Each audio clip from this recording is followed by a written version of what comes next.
எங்கள் தமிழ் பட்டிமன்ற கலைக்கழகம் சார்பாகவும் லிட்டில் இந்தியா வர்த்தகர்கள் மற்றும் மரபுடைமை சங்கம் சார்பாகவும் புத்தாண்டு மற்றும் பொங்கல் வாழ்த்துக்களை உங்கள் அனைவருக்கும் தெரிவித்துக் கொள்கின்றேன். விளைநிலங்கள் வீட்டுமனைகள் ஆவதால் பொங்கல் தன் பெருமையை இழக்கிறதா என்ற அருமையான கேள்வியை மையமாக வைத்து தமிழ் பட்டிமன்ற கலைக்கழகம் லிசாவுடன் இணைந்து நடத்தும் இந்த நிகழ்ச்சிக்கு வருகை தந்திருக்கும் உங்கள் அனைவரையும் எங்கள் இருக்கரம் கூப்பி வருக வருக என்று வரவேற்பதில் மிக்க மகிழ்ச்சி அடைகின்றேன். இப்பொழுது உடனடியாக எங்கள் பட்டிமன்றத்தை ஆரம்பித்து விடுகின்றோம். பேச்சாளர்கள் அனைவரையும் அன்புடன் மேடைக்கு அழைக்கின்றேன். நடுவர் அவர்களையும் அழைக்கின்றேன். இந்த மேடையை நடுவர் அவர்களிடம் ஒப்படைத்து விடைபெறுகின்றேன். நன்றி, வணக்கம். அனைவருக்கும் வணக்கம். ஒவ்வொரு ஆண்டும் இந்த பொங்கல் நிகழ்ச்சியை லிட்டில் இந்தியா மரபுடைமை கடைக்காரர் மற்றும் மரபுடைமை சங்கம் மிகச் சிறப்பாக இந்த நிகழ்ச்சியை ஒவ்வொரு ஆண்டும் ஏற்பாடு செய்து கொண்டிருக்கிறது. அந்த வகையில் இந்த ஆண்டும் எங்களுக்கு ஒரு வாய்ப்பு கொடுத்து இந்த நிகழ்ச்சியை நடத்துவதற்கு ஒரு வாய்ப்பு தந்திருக்கிறார்கள். ஆக இந்த நிகழ்ச்சியை ஏற்பாடு செய்த லிட்டில் இந்தியா மரபுடைமை கடைக்காரர் சங்கத்திற்கு எங்களுடைய வாழ்த்தையும் வணக்கத்தையும் தெரிவித்துக் கொண்டு அவர்களுக்கு எங்களுடைய நன்றியையும் தெரிவித்துக் கொண்டு இப்பொழுது நாம் நேரடியாக பட்டிமன்றத்திற்குள் சென்று விடுவோம். இந்த பட்டிமன்றத்துடைய தலைப்பு விளைநிலங்களை வீட்டுமனைகளாக்குவதால் பொங்கல் தன் பெருமையை இழக்குமா என்ற ஒரு கேள்வியை வைத்து இந்த பட்டிமன்றத்தை நடத்தவிருக்கிறோம். பட்டிமன்றம் சொன்னாலே தர்க்க ரீதியாக இருக்கணும் தலைப்பு. அதாவது ரெண்டு பக்கமுமே பேசக்கூடிய வாய்ப்புகள் இருக்கணும். அதுக்காக தான் இந்த பட்டிமன்ற தலைப்பு கொடுத்த உடனே பேச்சாளர்கள்ட்ட நாங்கள் அபிப்பிராயம் கேட்போம். இதெல்லாம் அது நல்ல தலைப்பா அப்படின்னு. அதே மாதிரி நண்பர்கள்ட்டையும் கேட்போம். எல்லாருமே இந்த தலைப்பு மிக அருமையான தலைப்பு என்று தான் சொல்கிறார்கள். ஆனாலும் ஒரு சிலர் சொல்றாங்க, இந்த சிங்கப்பூருக்கும் விவசாயத்திற்கும் விளைநிலத்திற்கும் என்னங்க தொடர்பு அப்படின்னு கேட்கிறாங்க. விவசாயத்துக்கு சிங்கப்பூருக்கு நேரடியான தொடர்பு இருக்கான்னு கேட்டா இல்லதான். சிங்கப்பூர்ல விவசாய நிலம் இருக்கான்னு கேட்டா இல்லதான். நாங்க ஒத்துக்கிறோம். ஆனா சிங்கப்பூரை சுற்றி இருக்கக்கூடிய மலேசியாவா இருந்தாலும் சரி, இந்தோனேஷியாவா இருந்தாலும் சரி, சீனாவா இருந்தாலும் சரி, இந்தியாவாக இருந்தாலும் சரி, வியட்நாமா இருந்தாலும் சரி, எல்லா நாடுகளுமே விவசாயத்தை மையமாக கொண்டு இருக்கக்கூடிய நாடுகள்.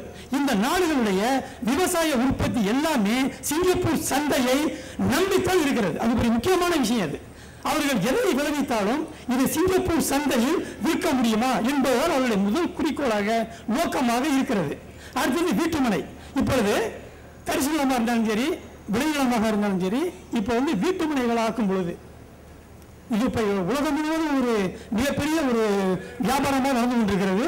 வீட்டுமனைகளாக ஆக்கும் பொழுது அந்த வீட்டுமனைகளை விற்பதற்கு முதலில் அவர்கள் கருதுவது இது சிங்கப்பூரில் விலை போகுமா, சிங்கப்பூர் மக்கள் இந்த மனைகளை வாங்குவார்களா என்பதுதான் அவருடைய முதல் கேள்வியாக இருக்கிறது. இது நமக்கு எல்லோருக்குமே தெரியும். ஏன்னு சொன்னால் வீட்டுமனைகள் அவர்கள் அந்த படம் போட்டு உடனேயே அதை எடுத்துக்கொண்டு சிங்கப்பூருக்கு தான் வர்றாங்க. சிங்கப்பூர் மக்களிடம் வாங்கும் சக்தி அதிகமாக இருக்கிறது என்பதில் யாருக்கும் எந்த அளவுக்கும் சந்தேகம் கிடையாது. அதனால் இந்த தலைப்பு விளைநிலங்கள் வீட்டுமனைகளாவதால் பொங்கல் தன் பெருமையை இழக்குமா என்ற தலைப்பு சிங்கப்பூருக்கு முற்றிலும் பொருத்தமான தலைப்பு என்று கூறிக்கொண்டு இப்பொழுது நாங்கள் பட்டிமன்றத்திற்குள் செல்ல விரும்புகிறோம். பட்டிமன்ற பேச்சாளர்களையும் உங்களுக்கு அறிமுகப்படுத்திவிட்டு நாங்கள் பட்டிமன்றத்திற்குள் செல்ல விரும்புகிறோம். இந்த தலைப்பில் முதல் இழக்காது என்ற தலைப்பில் பேச நம்முடைய முனைவர் ராஜி சீனிவாசன். இவர் ஆங்கில பேராசிரியர், ஒரு நல்ல பேச்சாளர். அடுத்து ரம்யா அவர்கள் குழந்தைகளை வைத்து நல்ல நிகழ்ச்சிகள் படைக்கக்கூடியவர், சிறந்த சமூக சேவகி. அடுத்தது நம்முடைய ஜெயஸ்ரீ தாமோதரன் அவர்கள் வேளாண் பட்டதாரி. இந்த தலைப்புக்கு மிகவும் பொருத்தமானவர்கள். அடுத்தது இங்கே அகிலா அவர்கள் தமிழ் பட்டிமன்ற கலைக்கழகத்தினுடைய செயலாளர், அதோடு மட்டுமல்ல ஒரு நல்ல பேச்சாளர். அடுத்தது சசிகலா சமூக மன்ற நடவடிக்கைகளில் மிகவும் ஈடுபாடு உள்ளவர், நல்ல பேச்சாளர். அடுத்தது அழகு நீலா.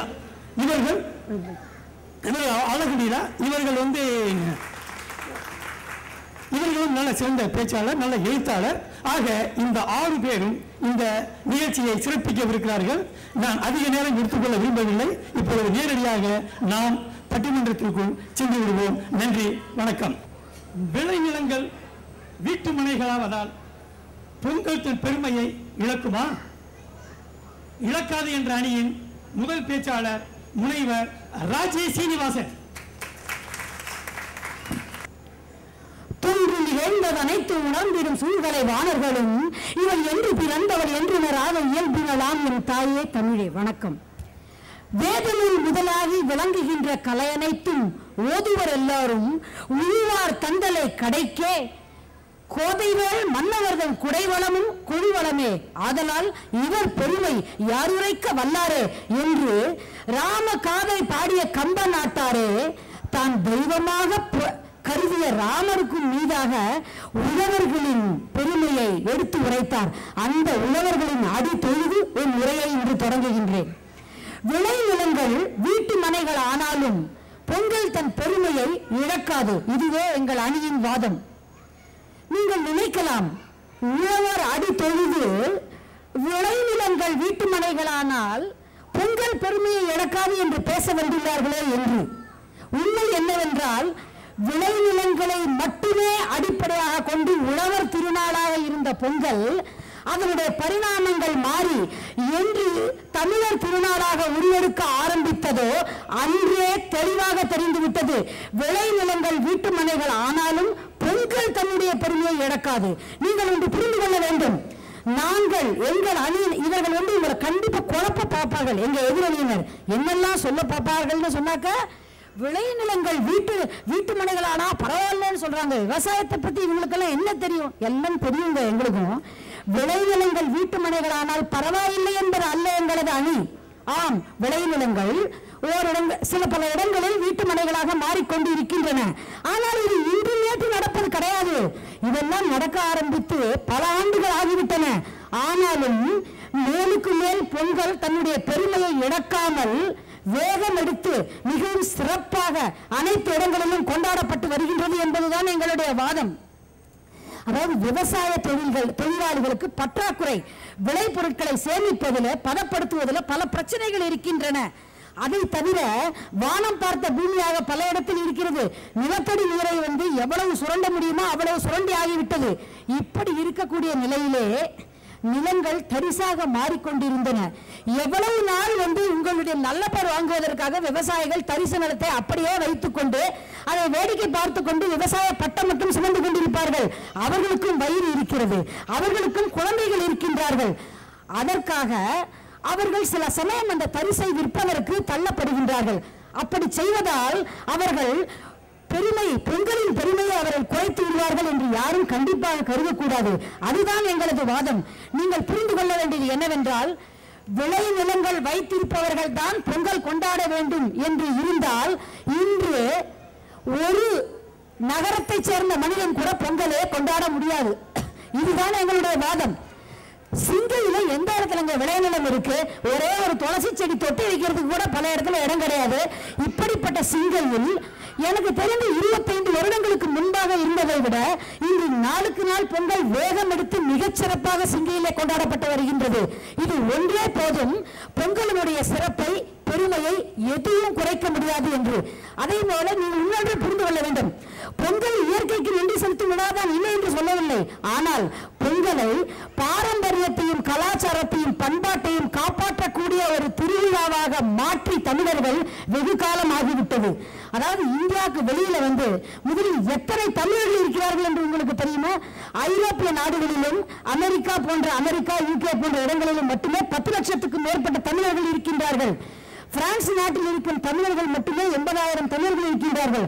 அதே போல சவுத் ஆப்பிரிக்காவில், தென்னாப்பிரிக்காவிலும், மொரீஷியஸிலும் அனைத்து இடங்களிலும் தமிழர்கள் எங்கு பார்த்தாலும் இருக்கின்றார்கள். இந்த தமிழர்கள் அனைவரும் விளைநிலத்தை கண்ணால் கூட கண்டது கிடையாது. ஆனால் அவர்கள் கொண்டாடும் பொங்கல் பண்டிகை இந்தியாவில் இருக்கும் விவசாயி கொண்டாடும் பொங்கல் பண்டிகையின் பெருமைக்கு எந்த விதத்திலும் குறைந்தது கிடையாது. இதைத்தான் நான் சொல்ல வருகின்றேன். அதாவது எனக்கு நிலம் சொந்தமாக இருந்து நான் பொங்கல் கொண்டாடுவது பெருமைக்குரிய விஷயம் அல்ல. எனக்கு நிலம் சொந்தமாக இருந்தால் பொங்கல் கொண்டாடும் ஆசை எனக்கு இயல்பாக இருக்கும்.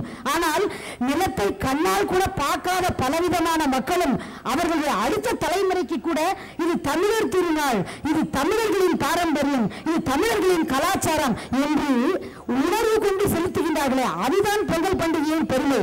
விளைநிலங்கள் வீட்டு மனைகளானால் பொங்கல் பண்டிகையின் பெருமை குறைந்துவிடும் என்று நடுவர் அவர்களே நீங்கள் தீர்ப்பு கொடுத்தீர்களானால் என்ன அர்த்தம் என்றால், தமிழர்களின் நாடு நரம்பெல்லாம் இருக்கும் தமிழ் உணர்வின் பெருமை குறைந்து போய்விடும் விளைநிலங்கள் போனால் என்று நீங்கள் சொல்வது போல அர்த்தம். ஏனென்றால் பொங்கல் என்பது தமிழர்களின் நாடு நரம்பில் இருக்கும் தமிழ் உணர்வு தான் பொங்கல்.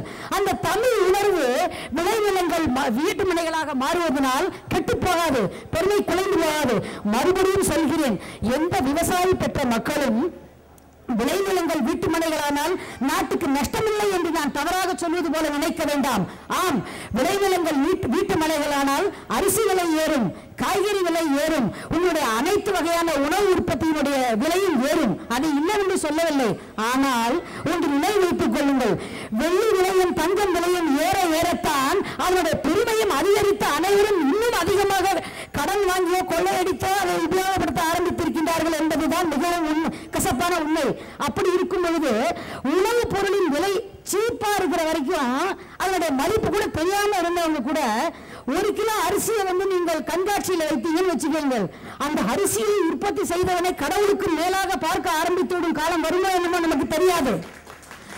அது மட்டும் கிடையாது, எவ்வளவு படித்தவர்களானாலும் கணினி பொறியாளர் ஆகிறேன் என்று சொல்பவர்கள் கூட ஒரு உண்மை தெரியும். அரிசி என்று கணினியில் தட்டினால் அரிசி மூட்டை மூட்டையாக கொட்டாது என்று அனைவருக்கும் தெரியும். கணினியை உபயோகிப்பவர்களும் சரி, எப்படிப்பட்ட பொறியியலாளராக இருந்தாலும் சரி, அந்த அரிசியை விளைவிப்பதை பற்றி ஒரு நிமிடமாவது மனதிலே நினைக்காமல் உண்ண முடியாது. பசி என்பது உலக பொதுமுறை, அது இல்லாதவனே கிடையாது, அதற்கு ஜாதி மதம் எதுவுமே கிடையாது. அந்த பசி உலகத்திலே இருக்கும் வரை பொங்கலின் பெருமை கண்டிப்பாக இருக்கும். அதே போல எங்கேயாவது ஒரே ஒரு தமிழனாவது உயிரோடு இருக்கும் வரை கூட பொங்கலினுடைய பெருமை கண்டிப்பாக இருக்கும். ஏனென்றால் உலகத்தில் உள்ள மொத்த தமிழரையும் மூட்டை கட்டி நாடு கடத்துறதுக்கு இடமே கிடையாது. ஆக கட்டாயமாக நாம் கொண்டாடி கொண்டுதான் அந்த பொங்கலை இருப்போம். ஆனால் ஒரு சின்ன பிரச்சனை, பொங்கலின் பெருமை என்று சொல்லிவிட்டு பசுமாடும் காளை மாடும் வைத்துக் கொண்டு அதற்கு பூஜை செய்வது மட்டும்தான் பொங்கலின் பெருமை என்று நீங்கள் நினைத்தீர்களானால் அப்படிப்பட்ட பெருமை இருக்காது. ஆனால் மாடை கூட இந்த சிங்கையிலே விலங்கியல் தோட்டத்தில் சென்று பார்க்க வேண்டும், பால் பண்ணைகளில் சென்று பார்க்க வேண்டும். அப்படிப்பட்ட சிங்கையிலே கொண்டாடப்படும் மாட்டு பொங்கலை பார்த்து நானே அதிர்ச்சி அடைந்துள்ளேன், ஆச்சரியப்பட்டுள்ளேன். ஏனென்றால் இதுதான் மாடு என்று நேற்று பிறந்த சிங்கையின் குழந்தைகளை கூட கூட்டி வந்து காமிக்கிறார்கள். தவறில்லை. ஏனென்றால் என்னுடைய மூதாதையர்கள் மாடை தினமும் தன்னுடைய உபயோகத்திற்கு பயன்படுத்திக் கொண்டிருக்கலாம் வயலிலே. இன்று அது இல்லாவிட்டால் காண்பித்து அந்த பாரம்பரியத்தை, அதற்கு செலுத்த வேண்டிய மரியாதையை என்னுடைய அடுத்த தலைமுறைக்கு காட்டுகிறேன். இதுதான் ஐயா பொங்கலுக்கு பெருமை என்பது. எனக்கு கிடைக்க வேண்டிய பண்டங்கள் எல்லாம் இல்லாவிட்டாலும், அதாவது தமிழ் திருமணங்களில், இந்து திருமணங்களில் ஒரு நிகழ்ச்சி உண்டு. ஏரை எடுத்து வந்து வைப்பார்கள், ஒரு கலப்பையை கொண்டு வந்து வைப்பது போல வருது. நிஜமான கலப்பையை கொண்டு வந்து வைத்தால் ஒரே ஒரு திருமணம் கூட ஒரு வருடம் கூட தாங்காது, யாரும் உட்கார மாட்டார்கள். கலப்பை போன்ற ஒன்றை செய்து கொண்டு வந்து ஏர் போன்ற ஒன்றை தோளில் வைப்பார்கள். அது போல, ஆனால் அப்படி வைப்பதனால் அதற்கு மரியாதை குறைவு என்ற அர்த்தம் கிடையாது. அதற்கு உண்டான பெருமையை எந்த நிலையிலும் அதற்கு உண்டான பெருமையை நிலைநாட்டுவதற்கு தான் கொண்டு வந்து கொடுக்கின்றார்கள். இதை நாம் மறந்துவிட முடியாது. அது மட்டுமல்ல, அதாவது முக்கியமான ஒன்றை நீங்கள் நினைக்க வேண்டும். சாதாரண நாளில் குட்டை பாவடையும் அரை விஜாரம் போட்டுக்கொண்டு அனைத்து நாடுகளிலும் தமிழ் குழந்தைகள் திரிகின்றார்கள். I am Tamil speaking, but I can't speak Tamil என்று சொல்வது கூட ஒரு பெருமையாகத்தான் கருதப்படுகிறது. அப்படிப்பட்ட குழந்தைகள் உள்ள இல்லங்களில் கூட, எப்போதும் பிட்சா பர்கர் என்று சாப்பிட்டுக் கொண்டிருக்கும் இல்லங்களில் கூட பொங்கல் திருநாள் அன்று தமிழ் பாரம்பரியத்துக்கு உண்டான உடையை உடுத்துக்கொண்டு பொங்கலா பொங்கல் என்று கூறுவது இன்று நடந்து கொண்டுதான் இருக்கின்றது, சிங்கை உட்பட அனைத்து வெளிநாடுகளிலும். இதைத்தான் பொங்கலின் பெருமை என்று நாங்கள் சொல்லுகின்றோம். அதாவது நம்ம ஊர்ல உலகத்தை அவளே உழுத ஒரு நிலத்தில அரிசியை பொங்கி அதற்கு பிறகு அவள் பொங்கலின் பெருமை என்று சொல்லுவதை நான் ஒத்துக்கொள்ள முடியாது. ஏனென்றால் அது அவளுடைய தொழில், அவளுக்கு பெருமையாகத்தான் இருக்கும். ஆனால் அரிசியை கடையில கூட பார்த்ததில்லை, அவங்க அம்மா போட்டு அதை சாதமாக ஆக்கிய பிறகுதான் பார்க்கின்ற குழந்தைகள் இருக்கின்றார்கள். அவர்கள் கூட பொங்கல் பண்டிகை என்று மிக மரியாதையாக கொண்டாடுகின்றார்கள் என்றால் அதற்கு பெயர்தான் பொங்கலின் பெருமை என்று நீங்கள் தெரிந்து கொள்ள வேண்டும். அதாவது இன்றைய ஒன்றே ஒன்று சொல்லிவிட்டு முடித்து வருகின்றேன். இன்றைய காலகட்டத்தில் கூட சென்னை போன்ற இடங்களில் கூட பாக்கம் என்று ஒரு இடம் இருக்கின்றது. சென்னைக்கு அருகில் 45 கிலோமீட்டர் தள்ளி அந்த இடத்துல வந்து ஜெகநாதன் என்று ஒருவர், அவர் நன்றாக படித்தவர், ஏக்கர் கணக்கில் நிலத்தை வாங்கி பண்ணை வியாபாரம் எல்லாம் செய்து அவர் செய்த வேகத்தை பார்த்து பல கம்ப்யூட்டர் இன்ஜினியர்கள் அவர்கள் தொழிலை விட்டுவிட்டு அவரோட சேர்ந்து இன்று இயற்கை விவசாயத்தை பற்றி நம்மாழ்வாரிடமும் கோமதி நாயகத்திடமும் கற்றுக்கொண்டு இன்று பெரிய அளவில் செய்து கொண்டு வருகின்றார்கள். இது ஒரே ஒரு உதாரணம் தான். இது போன்று பொங்கலுடைய பெருமை, வேஷ்டி சட்டையில் இருந்த பொங்கலின் பெருமை இன்று ஜீன்ஸுக்கு மாறி வருகிறது ஐயா, அவ்வளவுதான், வேறொன்றுமில்லை என்று கூறி என் உரையை முடிக்கிறேன். மீண்டும் வருவேன் என்று எதிரிக்கு எச்சரிக்கை விடுத்து அமர்கிறேன். நன்றி. விளைநிலங்கள் வீட்டு மனைகளாவதால் பொங்கல் தன் பெருமையை இழக்குமா என்ற கேள்விக்கு இழக்கும் என்ற அணியுடைய தலைவி திருமதி அகிலா அவர்களை பேச அழைக்கிறேன்.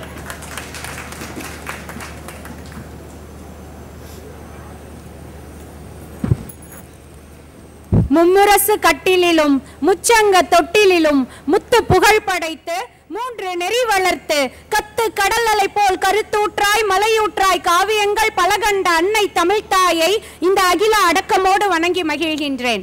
இங்கு வந்திருக்கும் அனைவருக்கும் எனது பொங்கல் நல் வாழ்த்துக்களை கூறி என் உரையை தொடங்குகின்றேன். அதாவது நம்ம தலைப்பு என்னன்னா, விளைநிலங்கள் வீட்டு மனைகள் ஆவதால் பொங்கல் தன் பெருமையை இழக்குமா இழக்காதா. நாங்க இழக்கும்னு பேச வந்திருக்கோம். எதிரணி சகோதரி அக்கா வந்தாங்க, நடுவரை பயங்கரமா மிரட்டிட்டு போயிருக்காங்க. நீங்க இலக்கும்னு தீர்ப்பு கொடுத்துட்டீங்கன்னா இங்க உள்ளவங்க எல்லாம் கொதிச்சு எழுந்துருவாங்க. ஐயா நீங்க பயப்படாதீங்க, நியாயமான தீர்ப்பு நீங்க வழங்குவீங்கன்னு எங்களுக்கு தெரியும்.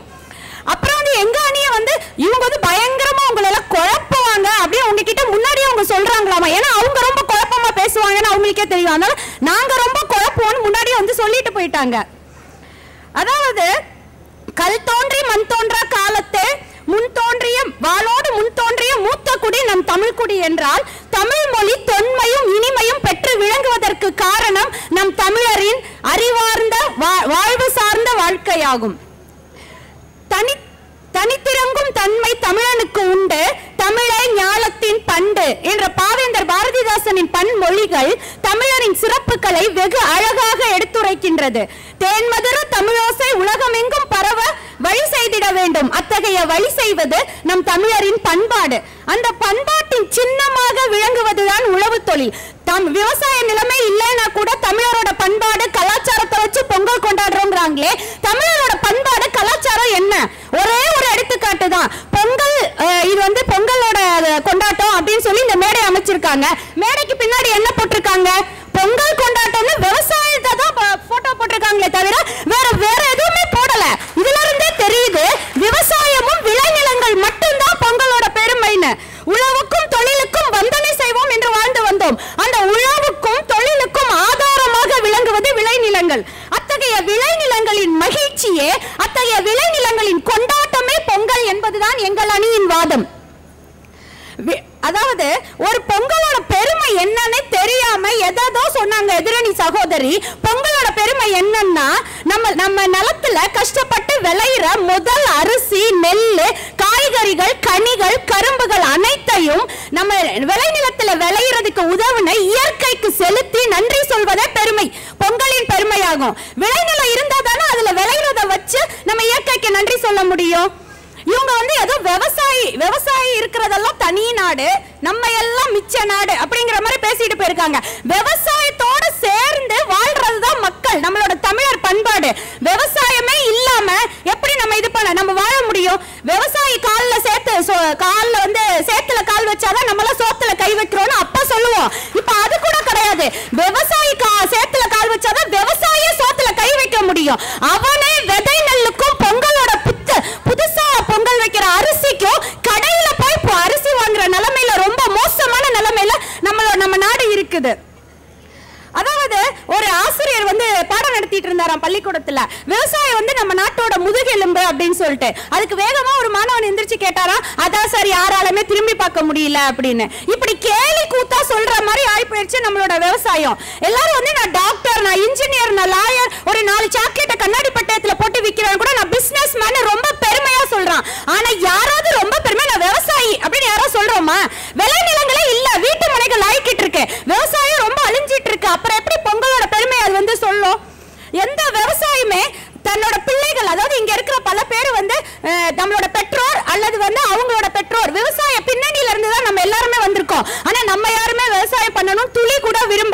ஏன்னா விவசாயத்தோட பிள்ளைகளை விவசாயம் ஆக்கணும்னு விரும்பல. அதுல வந்து மகசூல் இல்ல, மழை இல்ல, அது இல்ல, இது இல்ல, எல்லாத்துக்கும் நம்ம தான் காரணம். மழை இல்லைன்னா எப்படி மழை வரும்? காடை பூரா அழிச்சு நீ கட்டடமாக்குற, விளைநிலத்தை பூரா அழிச்சு வீட்டு மனைகள் ஆக்குற, வீடு கொண்டு எழுந்து பச்சை பசேர்னு வளர்ந்துருக்கிற பயிரை பூரா அழிக்கிற, எப்படி மழை வரும்? இதென்ன மாந்திரம் போட்டா மாங்காய் காய்க்கும்? மழை வர்றதுக்கு, மழை வராம போனதுக்கு காரணமே நம்ம விளைநிலத்தை அழிச்சு வீட்டு மனைகள் ஆக்குறது தான். அப்புறம் மழை வரல, அதனாலதான் கோழில இருந்து முட்டை வந்துச்சா, முட்டையில இருந்து கோழி வந்துச்சா, நம்ம அழிச்சிட்டோம், அதனால மழை வரல. பச்சை பசேல்னு வீடு கொண்டு விளைஞ்சு நிக்கிற வயலை அழிச்சிட்டு இவன் வீட்டு மனையை கட்டிட்டு அதுல வாஸ்து கலர் அப்படின்னு சொல்லிட்டு பச்சை கலர் பெயிண்ட் அடிக்கிறான். இப்ப பச்சை கலர் பெயிண்ட் அடிச்சிட்டு அதுல வந்து பொங்கலுக்கு பொங்க வைக்கிறதுக்கு வந்து அரிசியை போய் கடையில வாங்குறான் ஒரு விவசாயி. இதை விட ஒரு விவசாயி வந்து மனசு வருந்துற ஒரு நிகழ்ச்சி வந்து அவன் வாழ்க்கையில நடக்கவே நடக்காது. அதாவது ஆடி பட்டம் தேடி விதைத்துன்னு ஆடியில விதைச்சு தையில வந்து அறுவடை பண்ணுவாங்க. அந்த தையில அறுவடை பண்ற நெல்லையும் அரிசியையும் சூரியனுக்கு படைக்கணும். அது படைக்கிறதுக்கே வெள்ளை நெல்லை இல்லைன்னா எப்படி நம்ம விவசாயம் வரும்? எப்படி நம்ம பொங்கல் வந்து எல்லா நாட்டிலையும் கொண்டாடுறாங்க. இவங்க சொல்ற பார்த்தா ஒரு பானைல அரிசியும் வெல்லமும் போட்டு கிண்டுனா அதுக்கு பேரு பொங்கல் கிடையாது. அதுக்கு பேரு பொங்கலோட பெருமை கிடையாது. நம்ம வந்து இயற்கைக்கு நன்றி சொல்லணும். அப்பெல்லாம் வீட்டுல என்ன பண்ணுவாங்க? எப்படி பொங்கல் வைப்பாங்க? எங்க வைப்பாங்க? வீட்டு வாசல்ல, இல்லனா வீட்டுக்குள்ள முற்றம்னு ஒண்ணு இருக்கும். அதுக்குள்ள சூரியனோட வெளிச்சம் வர்ற மாதிரி, சூரியனுக்கு நன்றி சொல்ற மாதிரி, வருண பகவானுக்கு நன்றி சொல்ற மாதிரி இப்படி பொங்கல் வைப்பாங்க. தான் நிலத்துல விளைஞ்ச அரிசி, தான் நிலத்துல விளைஞ்ச காய்கறிகள், தான் நிலத்துல விளைஞ்ச கரும்பு இப்ப யாருமே அப்படி பண்ணலையே. நம்ம நகரத்துல இருக்கவங்க காசு கொடுத்துதான் வாங்குறோம். அரிசியை வந்து எக்ஸிபிஷன்ல வச்சா காசு, தங்கத்தையும் வெள்ளியையும் போய் அரிசியோட கம்பேர் பண்ற மோசமான நிலைமையில நம்ம இருக்கோம் தமிழர். இதை விட தமிழர் பண்பாடு என்ன இனிமே இதுவாகணும்? தமிழர் பண்பாடு கலாச்சாரமும் பொங்கலோட பெருமைங்கிறீங்க. தமிழரோட பண்பாடு கலாச்சாரம் என்ன? நம்மளோட தமிழரோட பாரம்பரிய உடையான ஒரு வேட்டி கட்டுறதுக்கு அன்னையர் தினம் கொண்டாடணும், காதலர் தினம் கொண்டாடணும், என்னென்னமோ தினம் கொண்டாடணும். அதுக்கெல்லாம் எதிர்ப்பு தெரிவிச்சு இப்ப வேட்டி தினம் கொண்டாடுற நிலைமையில இருக்கும். திரு சகாயம் ஐஏஎஸ் அவர்கள் வந்து நம்ம பொங்கலுக்கு முதல் நாள் வந்து வேட்டி தினம் அறிவிச்சிருக்காரு. அறிவிச்சதுக்கு அப்புறம் வேட்டியோட விற்பனை சூடு பிடிக்குது அப்படின்னு நியூஸ் பேப்பர்ல தலைப்பா போடுறாங்க. இது நம்ம வெக்கி தலை குனிய வேண்டிய விஷயம். நம்மளோட பாரம்பரிய உடை, அதுக்கு போய் ஒரு தினம் வரை கொண்டாடுறோம். இதை விட தமிழரோட பண்பாடு என்ன வந்து வாழுது? அதாவது மாட்டு பொங்கல்னு அப்ப நான் சின்னதா இருக்கும் போதெல்லாம் எப்படி கொண்டாடுவோம்? வீட்டுக்கு பக்கத்துல மாட்டு தொழுவம் அழகா இருக்கும். அதுல வந்து நல்ல சாணியால மெழுகி அழகா கலர் கலரா கோலம் போட்டு, வீடு பூரா மாக்கோலம் போட்டு, மாடோட கொம்புக்கெல்லாம் கலர் பண்ணி அவ்வளவு அழகா அந்த மாட்டு பொங்கலை, அந்த மாட்டுக்கு நம்ம மாட்டு தொழுவத்துக்கு வெளியில அடுப்பு வச்சு பொங்கல் வச்சு முதல் வாய் பொங்கலை மாட்டுக்கு ஊட்டுவாங்க. இங்க வந்து கட்டி வச்சு ஊட்டுறாங்க, ஒத்துக்கிற இல்லன்னு சொல்லல.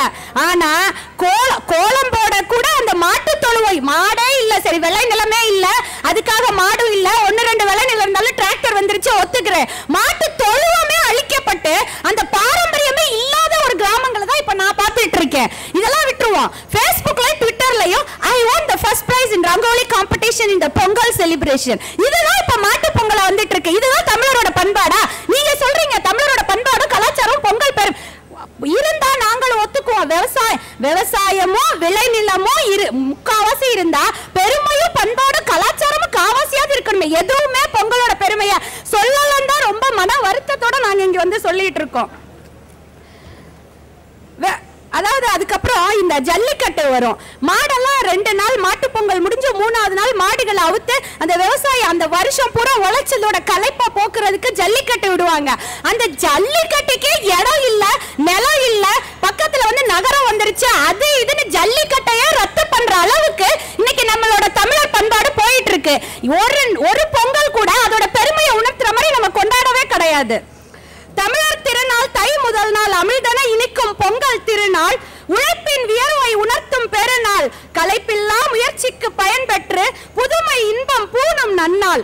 இத்தகைய பெருமை வாய்ந்த பொங்கல் திருநாள் விளைநிலங்கள் வீட்டு மனைகள் ஆவதால் கண்டிப்பாக இழக்கின்றது இழக்கின்றது இழக்கின்றது என்று மகிழ்ச்சியோடு கூறவில்லை, மிகவும் மன வருத்தத்தோடு கூறி விடைபெறுகின்றேன். நன்றி, வணக்கம். இந்தியாவில் தமிழ்நாட்டில் வெட்டிக்காடுங்கிற ஒரு கிராமத்தில் அவன் விளைச்சக்கூடிய கோவணம் கட்டிக்கிட்டு அவன் விளைவிக்கக்கூடிய பொன்னி அரிசி சிங்கப்பூருக்கு வருது.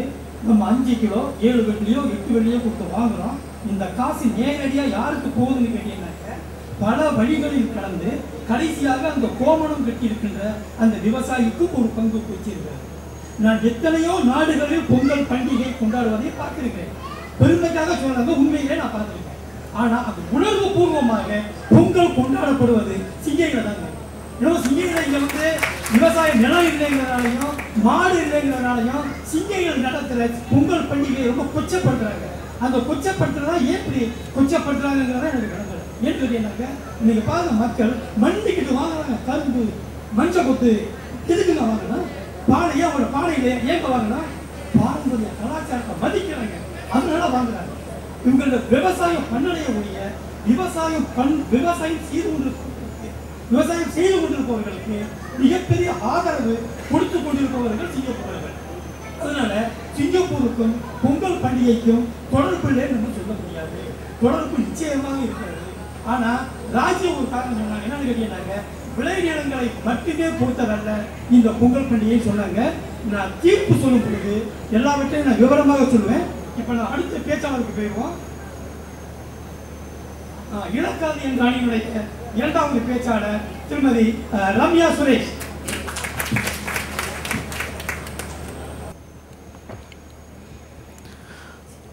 அவையோருக்கும் ஆன்றோருக்கும் தமிழ் சார்ந்த தமிழர்களுக்கும் எதிர் அணியினருக்கும் எனதணியினருக்கும் அனைவருக்கும் புத்தாண்டு நல்வாழ்த்துக்கள், தைப்பொங்கல் திருநாள் நல்வாழ்த்துக்கள். அதனுடன் எனது இனிய வணக்கத்தையும் கூறுகிறேன். இப்போ அகிலா வந்தாங்க, வேட்டி தினம் கொண்டாடுறாங்களாம், அம்மா தினம் கொண்டாடுறாங்களான்னு. ஏங்க மதர்ஸ் டே இருக்கிறதுனால நம்மளுக்கு அம்மா இல்லைன்னு ஆயிடுமாங்க? உங்களுக்கு எப்போ வேணுமோ அம்மாவை நீங்க போய் அம்மாவை கட்டி பிடிச்சிக்கலாம். அந்த மாதிரி தாங்க பொங்கல். யாருங்க சொன்னா பொங்கல் எழுந்துருச்சுன்னு? ஒரு படத்துல வடிவேலு கிட்ட என்னத்த கண்ணையா சொல்லுவாங்க, வரும் ஆனா வராதுன்னு. அந்த மாதிரி இவங்க வந்து விளை நிலங்கள்லாம் வீட்டு நிலங்கள் ஆக்கப்பட்டதுன்னா பொங்கல் பெருமையை இழக்குமா? நான் சொல்றேங்க, இழக்காது. அதுக்கான காரணங்கள் ஒரு சில எடுத்துக்காட்டு சொல்றேன். ஒரு பானை சோத்துக்கு ஒரு சோறு பதம்னு சொல்லுவாங்க. அதை வச்சு நடுவர் ஐயா மக்கள் எல்லாரும் அவங்களே முடிவு பண்ணட்டும். நான் யாரையும் மிரட்டல் ஆக்கிலாம், நான் சாதாரணமா தான் சொல்றேன்.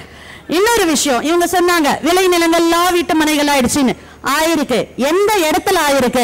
ஒரு ஹைவே ரோடு இருக்கு. இப்ப சென்னை டு பெங்களூர்ல ஹைவே ரோடு போட்டிருக்காங்க. எங்க பார்த்தாலும் ஹைவே. இவங்க ஊர்ல இருந்து முன்னாடி எல்லாம் கிராமத்துக்கு போனோம்னா கிட்டத்தட்ட 10 மணி நேரம் போயிட்டு இருப்பாங்க. இப்ப 6 மணி நேரம் சொயின்னு போய் இறங்குறாங்க. அதுக்கு காரணம் என்ன? ஹைவே ரோடு போட்டது. அப்ப ஹைவே ரோடுக்கு பக்கத்துல உங்களால விளைநிலம் விவசாயம் பண்ண முடியுமா? கண்டிப்பா பண்ண முடியாது. அந்த இடங்கள் வீட்டு நிலங்கள் ஆக்கப்பட்டிருக்கு. நாங்க ஒத்துக்கிறோம், நாங்க எதையுமே இல்லைன்னு சொல்லல. எந்த ஒரு நிகழ்விலையோ எந்த ஒரு தருணத்திலையோ பொங்கல் தன்னோட பெருமையை இழக்காது. அதுதான் எங்களோட வாதம். இவங்க வந்து ஜல்லிக்கட்டை பத்தி பேசினாங்க. நான் சொல்றேன், அதே அலங்காநல்லூர் ஜல்லிக்கட்டுக்கு இப்பெல்லாம் 1.5 மாசம் முன்னாடில இருந்து அரசாங்கமே ஒரு மாட்டோட தன்மையை பார்த்து அதோட உடல் திறனை பார்த்து சான்றிதழ் கொடுத்து அதிகாரப்பூர்வமா நடத்தப்பட்டு இருக்கு அலங்காநல்லூர் ஜல்லிக்கட்டுக்கால. இந்த வேலை செய்யற எத்தனை சகோதரர்கள் வெளிநாட்டு ஊழியர்கள் அவங்களோட பொங்கலுக்கு எங்க ஊர்ல பொங்கல் திருவிழா வருது, நான் ஊருக்கு போறேன், காப்பு கட்டுவாங்கன்னு போறாங்க. யார் ஏங்க இல்ல? எல்லா சூழ்நிலையிலும் இருக்கு. 57.7% தான் உங்களுக்கு விளைநிலங்கள். அதுல 2.2% மட்டும்தான் வீட்டு மனைகள் ஆக்கப்பட்டிருக்கு. மற்றது எல்லாமே இன்னும் விளைநிலமா தான் இருக்கு. இவங்க சொன்னாங்க விளைநிலங்கள்லாம் அழிச்சுட்டோம், உழவெல்லாம் அழிச்சுட்டோம். கண்டிப்பா உழவை அழிக்கல. எங்க அழிக்கிறோம்? நாங்க கப்பலுக்குள்ளேயே விவசாயம் பண்றோங்க. அது தெரியுமா உங்களுக்கு? 1977 வருஷம் வேளாண்மை துறையில சொக்கலிங்கம்ன்ற ஐயா வந்து டாக்டரேட் பட்டம் பெற்றாங்க. அவங்களோட முயற்சியால இன்னைக்கு ஜப்பான் பக்கத்துல கப்பலுக்குள்ள விவசாயம் பண்ணிட்டு இருக்கோம். நம்ம சிங்கப்பூர்ல நீயான் பலத்துறை கழக மாணவர்கள் வந்து ஒரு ஹைட்ரோ பாக்ஸ் ஒன்று கண்டுபிடிச்சிருக்காங்க. அதுல வந்து உங்களுக்கு தானியங்கள் விளைவிக்கலாம். நாங்க வீட்டுக்குள்ளேயே விவசாயம் பண்ணிட்டு இருக்கோம், நீங்க எங்கேயோ விவசாயம் பண்ணலன்றீங்க. எப்படிங்க அது மாறும்? தமிழரோட மூச்சு, தமிழரோட பேச்சு இருக்கிற வரைக்கும் பொங்கல் தன்னோட தன்மையை மாறாது.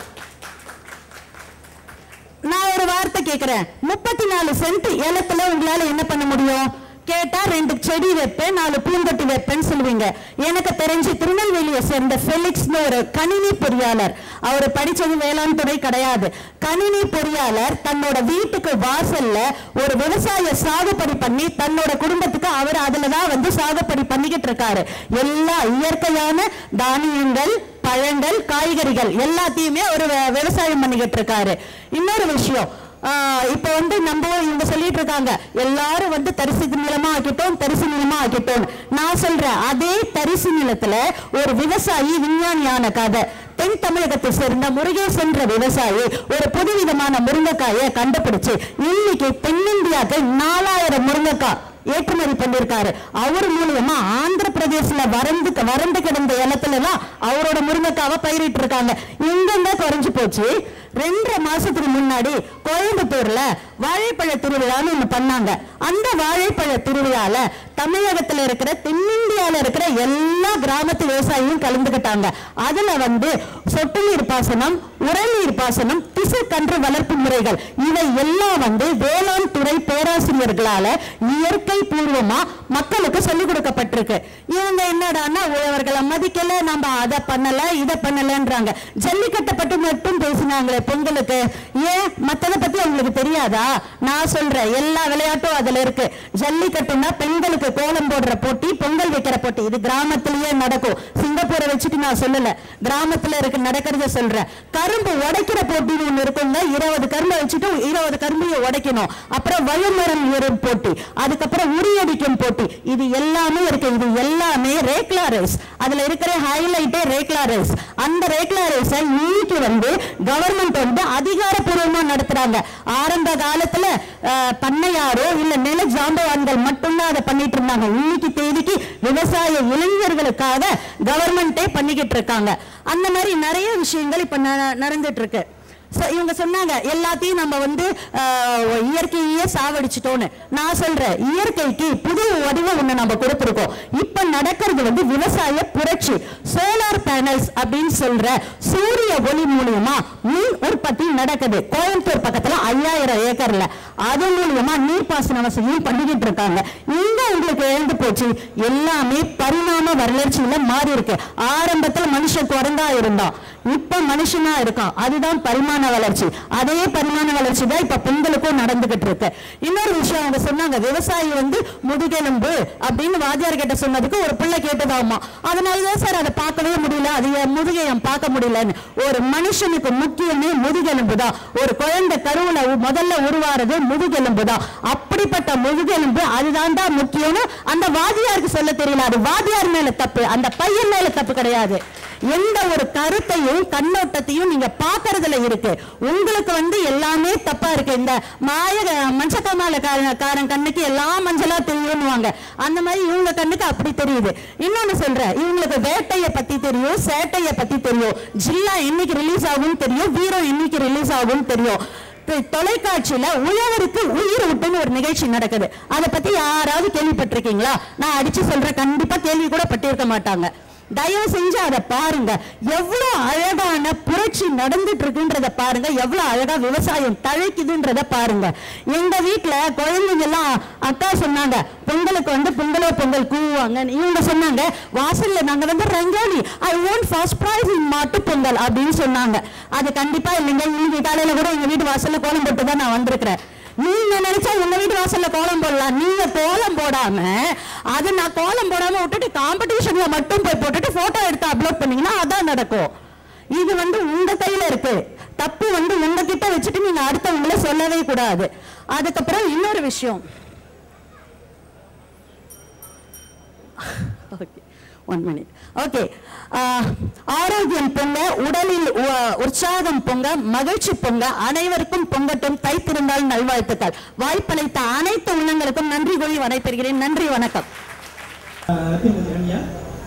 அவங்க ஜல்லிக்கட்டை பத்தி சொன்னாங்க. ஜல்லிக்கட்டை பத்தி இந்த பிரச்சனையே மாடுகளுக்கு ஆபத்து வரக்கூடாது அப்படிங்கிறத இந்தியாவுடைய திட்டம். அதான் ஜல்லிக்கட்டை வந்து ஒழிக்கவே முடியாது. தமிழன் இருக்கிற வரைக்கும், பொங்கல் இருக்கிற வரைக்கும் ஜல்லிக்கட்டு இருக்குங்க. ஜல்லிக்கட்டு யாரும் கையில வைக்க முடியாது. இன்னைக்கு சொல்லுங்க, தமிழுடைய கலாச்சாரம், பாரம்பரிய கலாச்சாரம் கையில வைக்க முடியாது. அவங்க இன்னொன்று சொன்னாங்க, ஹைவே எல்லாம் போட்டிருக்காங்க, சில விளைநிலங்கள் போகத்தான் செய்யுது அப்படின்னு சொன்னாங்க. ஆனா அவங்க ஒரு அருமையான ஒரு கருத்தை சொன்னாங்க. 2% நிலம் தான் இன்றைக்கு வரைக்கும் வீட்டுமனைகளாக ஆக்கப்பட்டிருக்கு சொன்னாங்க. இன்னொரு கருத்தையை நான் உங்களை சொல்லிக்கிற விரும்புகிறேன். இன்னைக்கு மேட்டூர் அணையிலிருந்து வரக்கூடிய தண்ணியை நம்பி இருக்கக்கூடிய விவசாய நிலங்கள் இன்றைக்கு வரைக்கும் குறையவே இல்லைங்க. நீ யாரை வேணாலும் போய் கேட்டு பாருங்க, அந்த நிலங்கள் அப்படியே தான் இருக்குது. தீர்ப்பு சொல்லும் பொழுது நான் எல்லாத்தையும் நான் விவரமா உங்களுக்கு சொல்றேன். அதனால விவசாய நிலங்கள் வீட்டு மனைகளால் ஆகிக்கிட்டு தான் இருக்குது. அதே சமயத்துல பொங்கல் தன் பெருமையை இழக்குதா இழக்கலையா, இதுதான் கேள்வி. நான் எந்த பக்கத்துக்குமே எந்த கருத்தையுமே நான் சொல்லலை. நான் ரொம்ப ஜாக்கிரதையா இருக்கேன். கடைசியில தான் சொல்ல போறேன். அது வரைக்கும் நம்ம நீங்க என்ன பேசலாங்கிறத மட்டும் கவனிப்போம். இழக்கும் என்ற அணி, இழக்கும் என்ற அணியினுடைய இரண்டாவது பேச்சாளர் ஏ சசிகலா.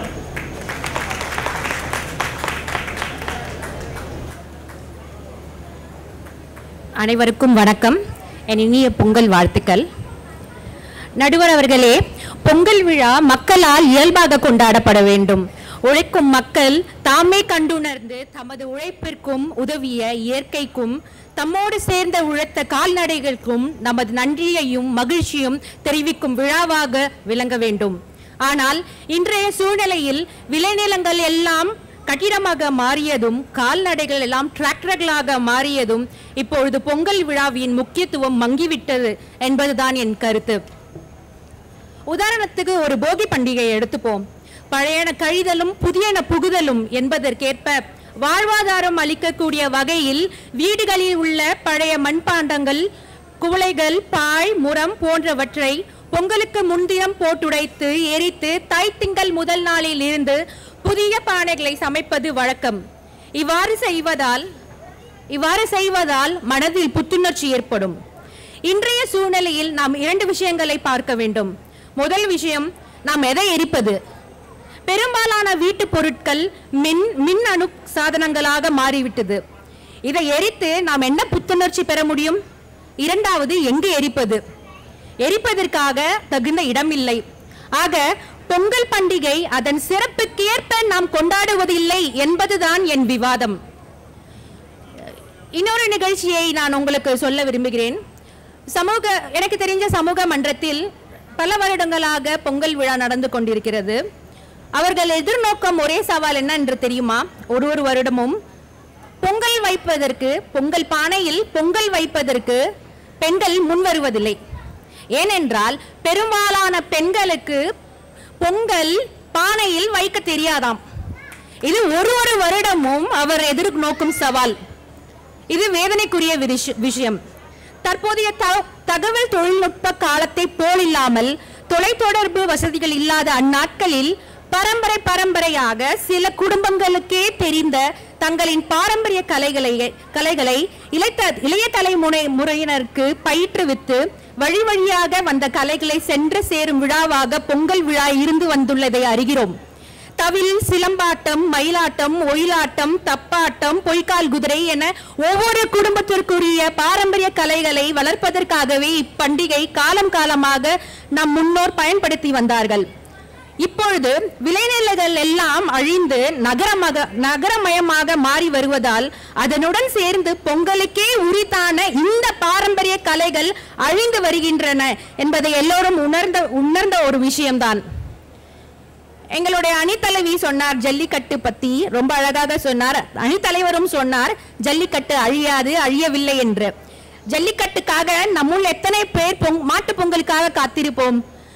பெரிய நகரங்களை தவிர எல்லா கிராமங்களிலும் ஜல்லிக்கட்டு நடந்து கொண்டிருந்தது. ஆனால் இப்பொழுது எத்தனை இடங்களில் ஜல்லிக்கட்டு நடக்கிறது நடுவர் அவர்களே? பெரும்பாலான கிராமங்கள் ஜல்லிக்கட்டு நடத்துவதில்லை.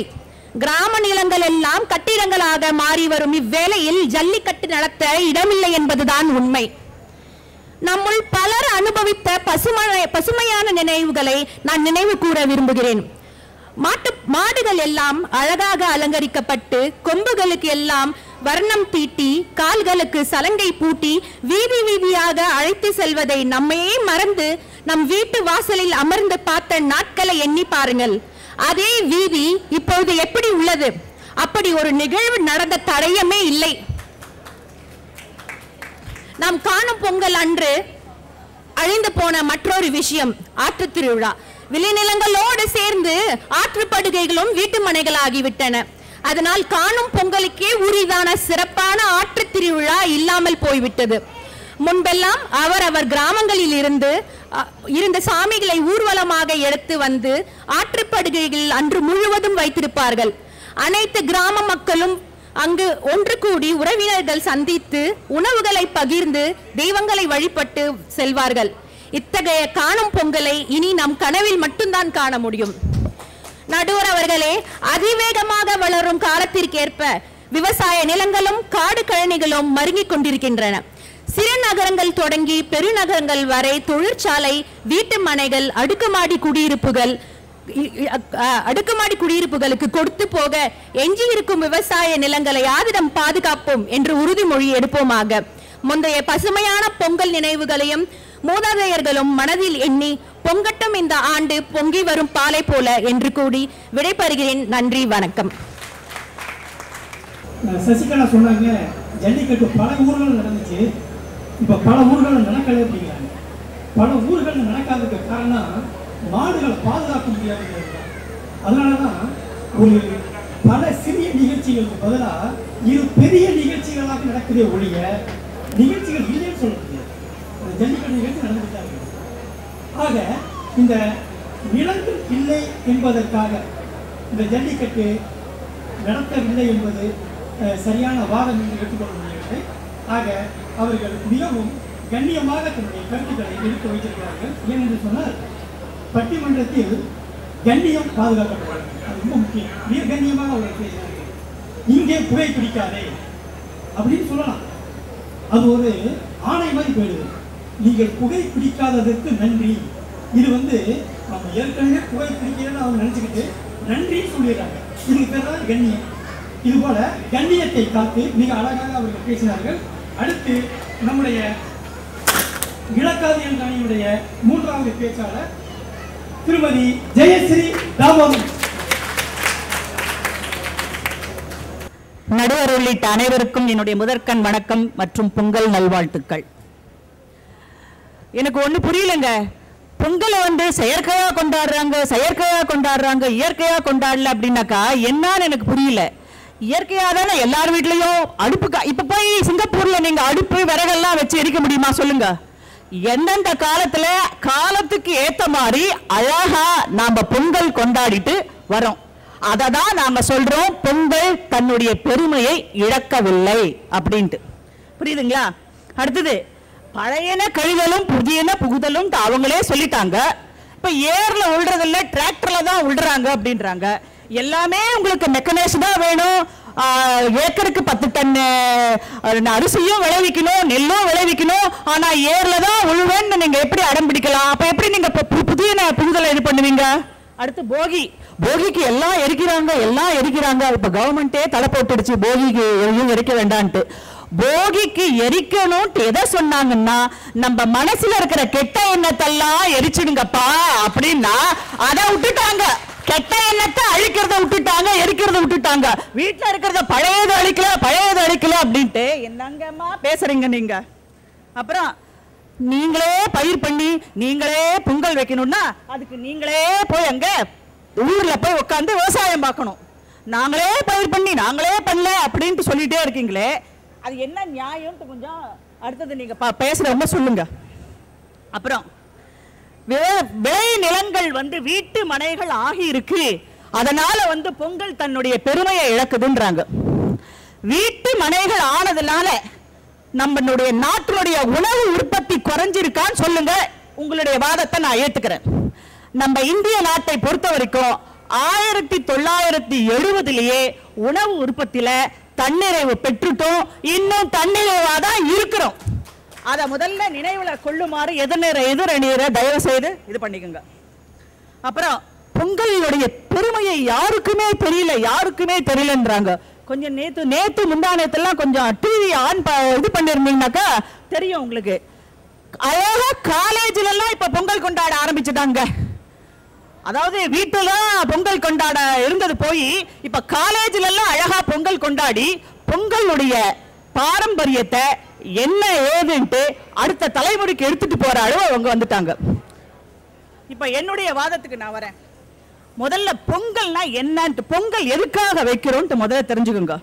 பொங்கல் திருவிழா தமிழர்களின் வாழ்வியல் பாரம்பரியத்தை நினைவு கூறும் அவசியமான பெருவிழாவாகும். அதாவது எல்லா பண்டிகைக்கும் எடுத்துக்கிட்டீங்கன்னாக்கா புராண கதை ஒண்ணு அடிப்படையா இருக்கும். தீபாவளி எடுத்துக்கிட்டீங்கன்னாக்கா நரகாசுரன் வதம் இருக்கும், கிறிஸ்துமஸ் எடுத்துக்கிட்டாக்கா இயேசுனுடைய பிறப்பு இருக்கும், இதுல ரம்ஜான் எடுத்துக்கிட்டாக்கா அதுக்கு ஒரு கதை இருக்கும். ஆனா பொங்கலுக்கு மட்டும்தான் காலக்கணக்கை அடிப்படையாக வைத்து, காலக்கணக்கை மையமாக வைத்து நடைபெறுகின்ற உணர்வு பூர்வமான திருவிழா. பொங்கல் எதுக்குங்க வைக்கிறோம்? கிராமத்துல எல்லாம் பாத்தீங்கன்னாக்கா கிராம தேவதைக்கு பொங்கல் வச்சு வழிபடுறோம், பொங்கல் வச்சு வழிபடுறோம் சொல்லுவாங்க. எதுக்காக வழிபடுறோம்? கிராம தேவதை தன்னுடைய கிராமத்தை நல்லபடியா பாதுகாத்ததுக்காக நன்றி கூறுவதற்காக ஏற்பட்ட ஒன்றுதான் பொங்கல். இது அழகா பாரதியார் தன்னுடைய பாஞ்சாலி சபதத்துல சொல்லுவாரு. துரியோதனனுக்காக சகுனி தாயம் உருட்டுறான். தாயம் உருட்டி உருட்டி உருட்டி அவன் நாடு நகரம் எல்லாம் ஜெயிச்சு கொடுத்த உடனே துரியோதனன் சொல்றானா சகுனிய பார்த்து, ஆசை தளித்தாயடா உயிர் மாமனே, ஆழி காத்தாயடா, பூசை புரிவோமடா மாமனே, உனக்கு பொங்கல் இடுவோமடா. அதாவது என்ன சொல்றானா, தன்னுடைய நன்றியை காமிக்கிறதுக்காக பொங்கல் வைக்கணும்ன்றாங்க. அதே போலதான் நாம பொங்கல் எதுக்காக வைக்கிறோம்? பொங்கல் விவசாயிகளுக்கு அடிப்படையாக இருக்கிற மண்ணுக்கு, ஏருக்கு, சூரியனுக்கு, அந்த விவசாயிக்கு எல்லாருக்குமே ஒரு தேங்க்ஸ் கிவிங் செரிமனியா இந்த பொங்கலை பண்றோம். அப்பதான் பொங்கலுடைய பாரம்பரியத்தை, அந்த நன்றி அறிதலின் மூலியமா தான் நம்ம ஒவ்வொரு தலைமுறையிலிருந்து இன்னொரு தலைமுறைக்கு எடுத்துட்டு போங்க. இப்ப சிங்கப்பூர்ல ஒரு காலத்துல விளைநிலமா இருந்தது, மாட்டுப்பண்ணை இருந்தது, எல்லாமே இருந்தது. இப்ப எதுவுமே இல்லை. ஆனா இவ்வளோ அழகா ஒரு பிரம்மாண்ட மேடையை ஏற்படுத்தி ஒரு பட்டிமன்றம் வச்சு மாடு, இது கரும்பு, இரும்பு எல்லாம், மஞ்ச கொத்து, இஞ்சி, என்னென்ன நாம வைக்கிறோமோ அத்தனையும் வச்சு சிங்கப்பூர்லயே இவ்வளோ அழகா இந்த பொங்கலினுடைய பெருமையை இது பண்ணும் போது இந்தியாலையும் தமிழ்நாட்டிலையும் எவ்வளவு அழகா கொண்டாடுறாங்கன்ட்டு கொஞ்சம் நினைவுபடுத்திக்கோங்க. பொங்கல் தமிழ்நாட்டுல மட்டும்தான் கொண்டாடுறாங்கன்னு இல்லைங்க. எங்கெங்கெல்லாம் விவசாயம் நடக்குதோ அந்த இடத்துல எல்லாம் அறுவடை திருநாளாதான் இதை கொண்டாடுறது. புரியுதுங்களா? அறுவடை திருநாள், அறுவடை எல்லாம் பண்ணிட்டு அந்த அறுவடை செஞ்சுட்டு அந்த அறுவடை கொடுத்த மண்ணுக்கும் சூரியனுக்கும் இயற்கைக்கும் ஒரு நன்றி அறிதல் மூலியமா தான் இதை பண்றோம். இந்த வாரம் ஆனந்த வேடன் பாத்தீங்கன்னாக்கா அழகா ஒரு கட்டுரை போட்டிருந்தான். உழுதவன் கணக்கு பார்த்தால் வழக்கு கூட மிஞ்சாது. அது ரொம்ப ரொம்ப ரொம்ப உண்மைங்க. அதாவது ஒரு ஏக்கர் விளைவிக்கிற நெல் விளைவிச்சாக்கா எவ்வளவு செலவாகுது, அந்த உழவனுக்கு எவ்வளவு கிடைக்குதுன்ட்டு அழகா ஒரு கட்டுரை போட்டிருந்தான். அப்போ அந்த தஞ்சாவூர்ல திரு குமார் நினைக்கிறேன் அந்த விவசாயி கிட்ட பேட்டி எடுத்திருக்காங்க. அவர்கிட்ட கேட்டாங்களாம், எங்க உழவு தொழில் லாபகரமான தொழில் இல்ல, அது எல்லாருக்குமே தெரியும், ஆனாலும் நீங்க இன்னும் உழவு தொழில் செஞ்சுட்டு இருக்கீங்களேன்ட்டு. அதுக்கு அவர் சொன்னாரா, உழவு தொழில் லாபகரமான தொழில் இல்லதான். அங்க மேட்டூர்ல தண்ணி வரலன்னாக்கா கடைமடையில எங்களுக்கு தண்ணி வராது, பயிரெல்லாம் கருகி செத்து போயிடும். அந்த செத்து போறதை பார்த்து, பயிர் செத்து போறதை பார்த்து தாங்க முடியாம நிறைய விவசாயிகள் தற்கொலை பண்ணிட்டு இருக்காங்க. ஆனாலும் தொடர்ந்து நாங்க ஏன் விவசாயம் பண்றோம்னா, வெள்ளாமைக்காரன் சும்மா இருந்தாக்கா அது நல்லா இருக்காது, அத அந்த இது சரியா இருக்காது. நான் விளைவிக்கிற என்னுடைய நிலத்திலிருந்து விளைவிக்கிற கொஞ்சம் நெல்லாவது எல்லார் வீட்லயும் பொங்கலை போட்டு அரிசியில பொங்க பானையில போட்டு பொங்கட்டமேன்ற ஒரே ஒரு காரணத்துக்காக தான் இன்னும் நாளைக்கும் எல்லா விவசாயிகளும் விவசாயம் பண்ணிட்டு இருக்கோம் அப்படின்னு சொன்னாங்களாம். நிஜமாவே அந்த கட்டுரையை படிச்சு ஒரு வேளாண்மை படிச்ச பட்டதாரியான எனக்கு கண்ண தண்ணி வந்துருச்சு. நமக்காக இவ்வளவு அவங்க விளைக்கிறாங்களேன்ட்டு. நீங்க அதாவது உங்களுடைய நிலத்துல மாத்திரமே, உங்களுடைய இடத்துல மாத்திரமே பாக்குறீங்க விவசாயத்தினுடைய விவசாய நிலங்கள் வீட்டு மனைகள் ஆனது. நீங்க தருமபுரி மாவட்டத்துல, கிருஷ்ணகிரி மாவட்டத்துல, இன்னும் நிறைய மாவட்டத்துல போய் பாருங்க. விவசாயிகள் எவ்வளவு அழகா காலத்துக்கு ஏத்த மாதிரி தங்களை மாத்திக்கிட்டு இப்பெல்லாம் டைரக்டா தமிழ்நாடு அக்ரிகல்ச்சர் யூனிவர்சிட்டி, தமிழ்நாடு வேளாண் பல்கலைக்கழகத்தில் இருக்கிற பேராசிரியர்களோட தொடர்பு கொண்டு, சார் இப்படி எல்லாம் இருக்கு, நீர் தண்ணி வராது அப்படின்ற மாதிரி, அந்த தண்ணி தட்டுப்பாடு ஏற்பட்டாக்கா அதுக்கு ஏத்த மாதிரி எப்படி விவசாயம் எல்லாம் பண்ணணும்ட்டு அழகா பேஸ்புக்ல எல்லாம் வந்திருக்கு. எங்க ஊரை சேர்ந்த முருகேசன் அப்படின்ற ஒரு விவசாயி தன்னுடைய தோட்டத்துல பாவக்காய் பயிரிட்டு அந்த பாவக்காவை வெளிநாடுகளுக்கு அவரே ஏற்றுமதி பண்றாரு. அப்புறம் சமீபத்தில் நீயா நானால ஒரு அந்த ப்ரோக்ராம்ல பார்த்தேன்.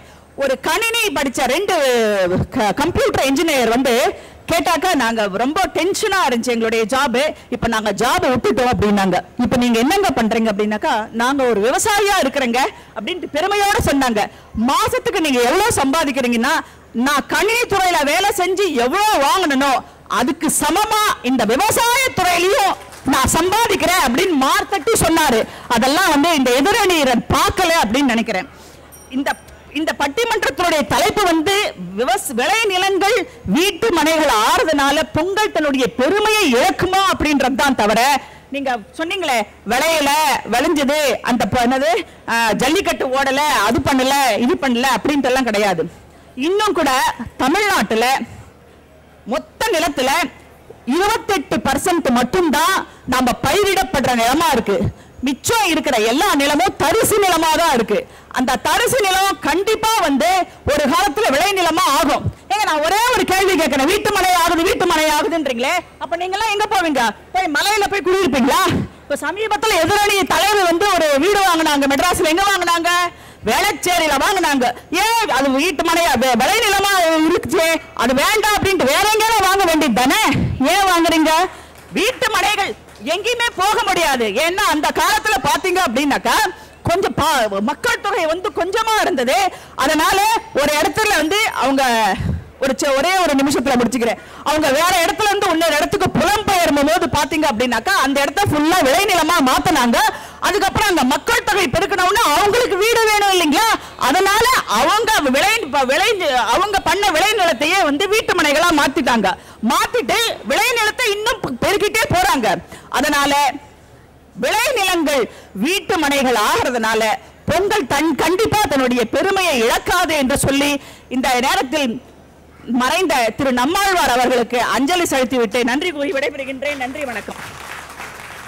அப்ப இன்னொன்னு கேட்டாங்க அவங்க, நீங்க வீட்டு மனை ஆகக்கூடாது வீட்டு மனை ஆகக்கூடாதுன்னு சொன்னீங்கன்னாக்க நீங்க எங்க போய் வீடு கட்டுவீங்க அப்படின்னு கேட்கறாங்க.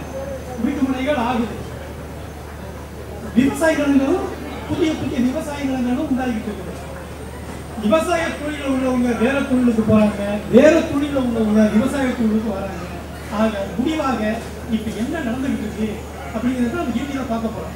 சரி, அடுத்து நம்முடைய இழப்பு என்ற அணியுடைய 3வது பேச்சாளர் திருமதி அழகுநிலா சென்றினார்.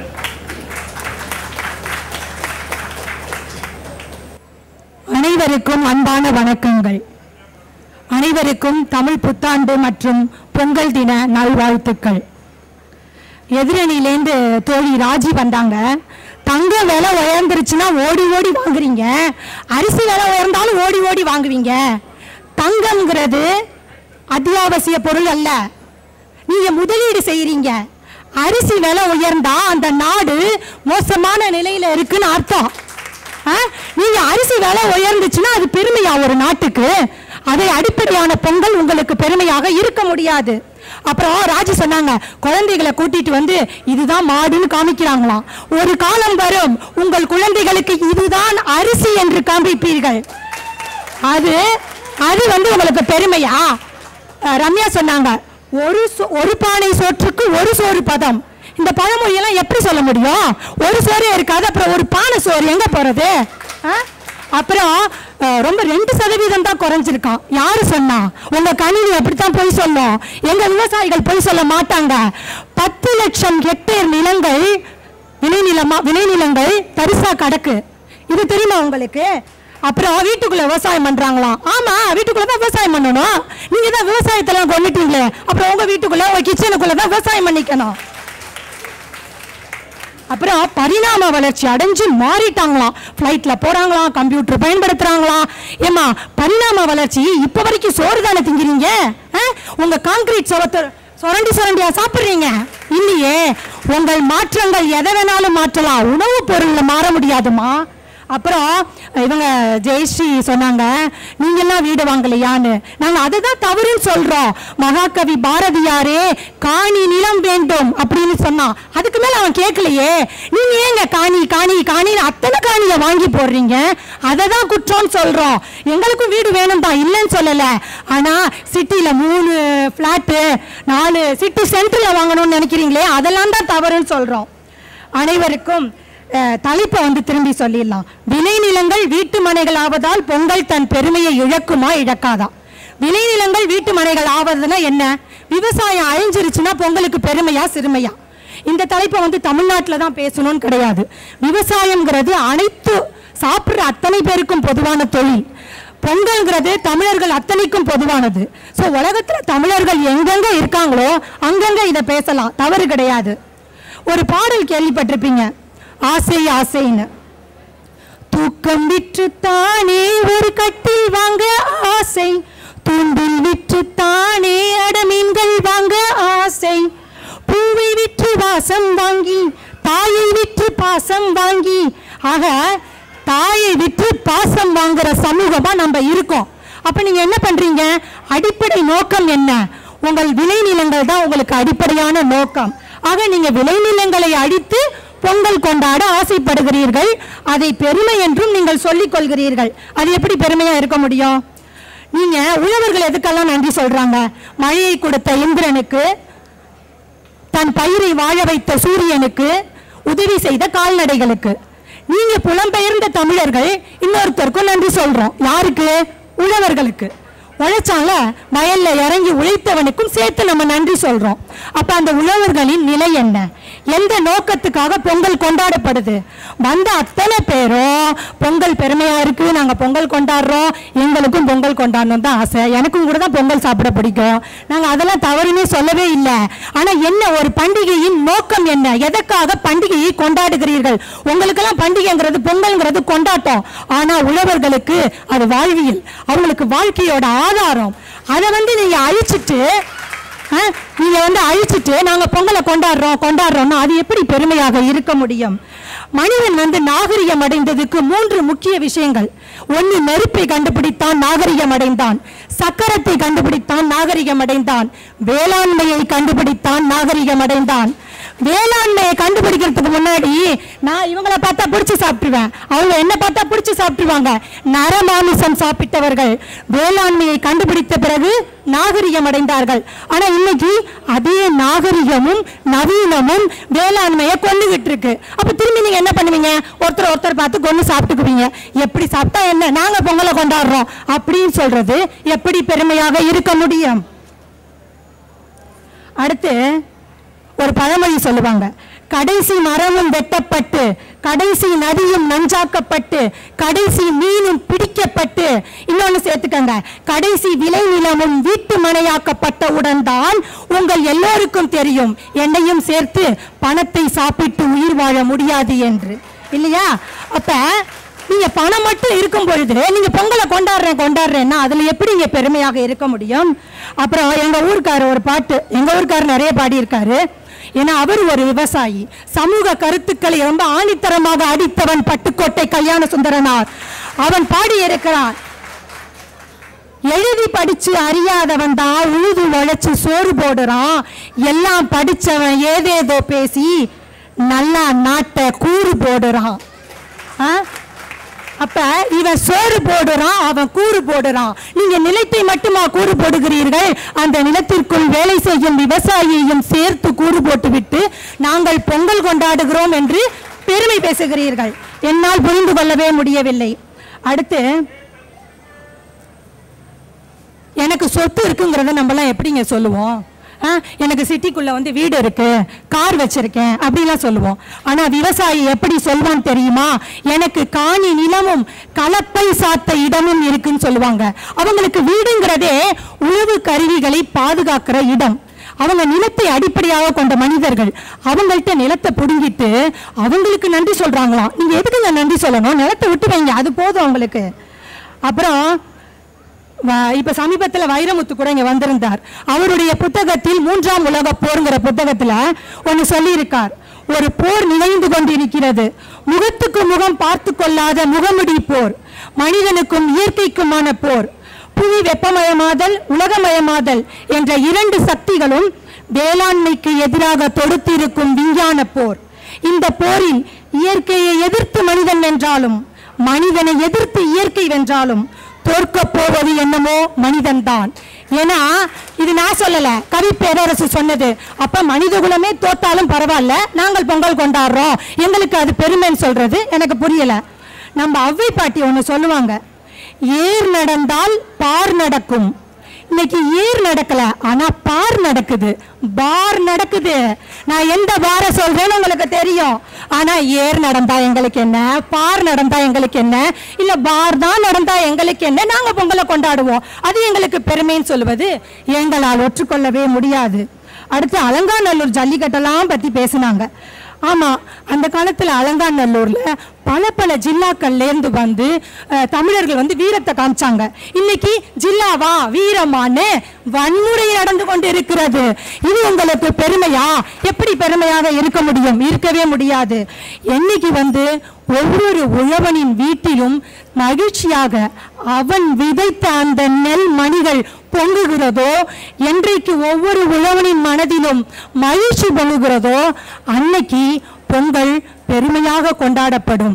ஒரு விவசாய குடும்பத்திலிருந்து வந்தவன் நான் குற்ற உணர்ச்சியோடு இந்த சபையில் அதை பதிவு செய்கிறேன்.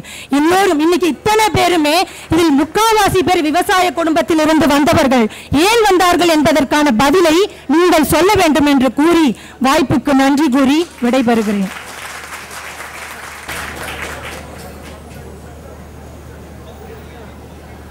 ஒரு அழகான கருத்தை சொல்லி சொன்னார்கள். 10 லட்சம் ஏக்கர் நிலம் பரிசாக கிடைக்கிறது. ஒரு செய்தி. இன்னொரு செய்தி, இங்கே வந்திருப்பவர்கள் பெரும்பாலும் விவசாயிகள். விவசாயத்தின் மீது நம்பிக்கை இல்லாமல் தான் வந்திருக்கிறார்கள் என்ற ஒரு கருத்தையும் இங்கே பதிவு செய்திருக்கிறார். இவைகளுக்கெல்லாம் விளக்கமாக என்னுடைய தீர்ப்பினை சொல்றேன். அடுத்து 2 அணியிலும் 3 பேச்சாளர்கள் தன்னுடைய கருத்தை முன்வைத்திருக்கிறார்கள். பார்வையாளர்கள் ஓரளவு எந்த பக்கம் நியாயமான கருத்துக்கள் சொல்லப்பட்டிருக்கிறது என்பது ஓரளவு உணர்ந்து கொள்ள முடியும். இருந்தாலும் நான் தீர்ப்பு சொல்ல வேண்டிய சம்பிரதாயம் இருக்கிறது, நான் சொல்லிவிடுவேன். அடுத்து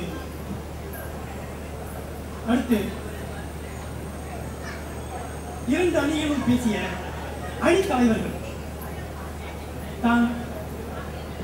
தன் அணியில் பேசிய மொத்த கருத்தையும் சுருக்கமாக, புதிதாக கருத்துக்கள் சேர்க்காமல் இருந்தால் சுருக்கமாக முன்வைப்பார்கள். அதில் முதலாவதாக இழக்கும் என்ற அணியினுடைய தலைவி திருமதி அகிலா அவர்கள் தன்னுடைய கருத்துக்களை முன்வைப்பார்கள்.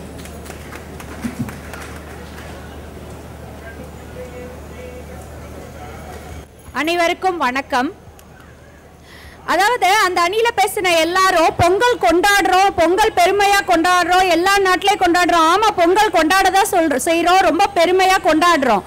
ஆனா அந்த பெருமைய, தமிழரோட பண்பாட, அந்த வாழ்வியல் ஆதாரத்தை நம்ம மறந்துட்டு, சிலதை அழிச்சிட்டு, சிலதை மறுத்துட்டு நம்ம பொங்கல் கொண்டாடுறோம். அதுக்கு பேரு பொங்கல் கொண்டாட்டம் கிடையாது, அது பொங்கல் பெருமையும் கிடையாது. அதாவது விளைநிலங்கள் வந்து 2% தான் அழிஞ்சிருக்கு, ஹைவேல தான் விளைநிலம் அழிஞ்சிருக்கு, வீட்டு மனைகள் ஆக்கியிருக்கோம். வீடுக்கு வேணும் தான், வீடு வந்து குடியிருக்காம எல்லாரும் ரோட்டுக்கு வரணும் நாங்க சொல்லவே கிடையாது.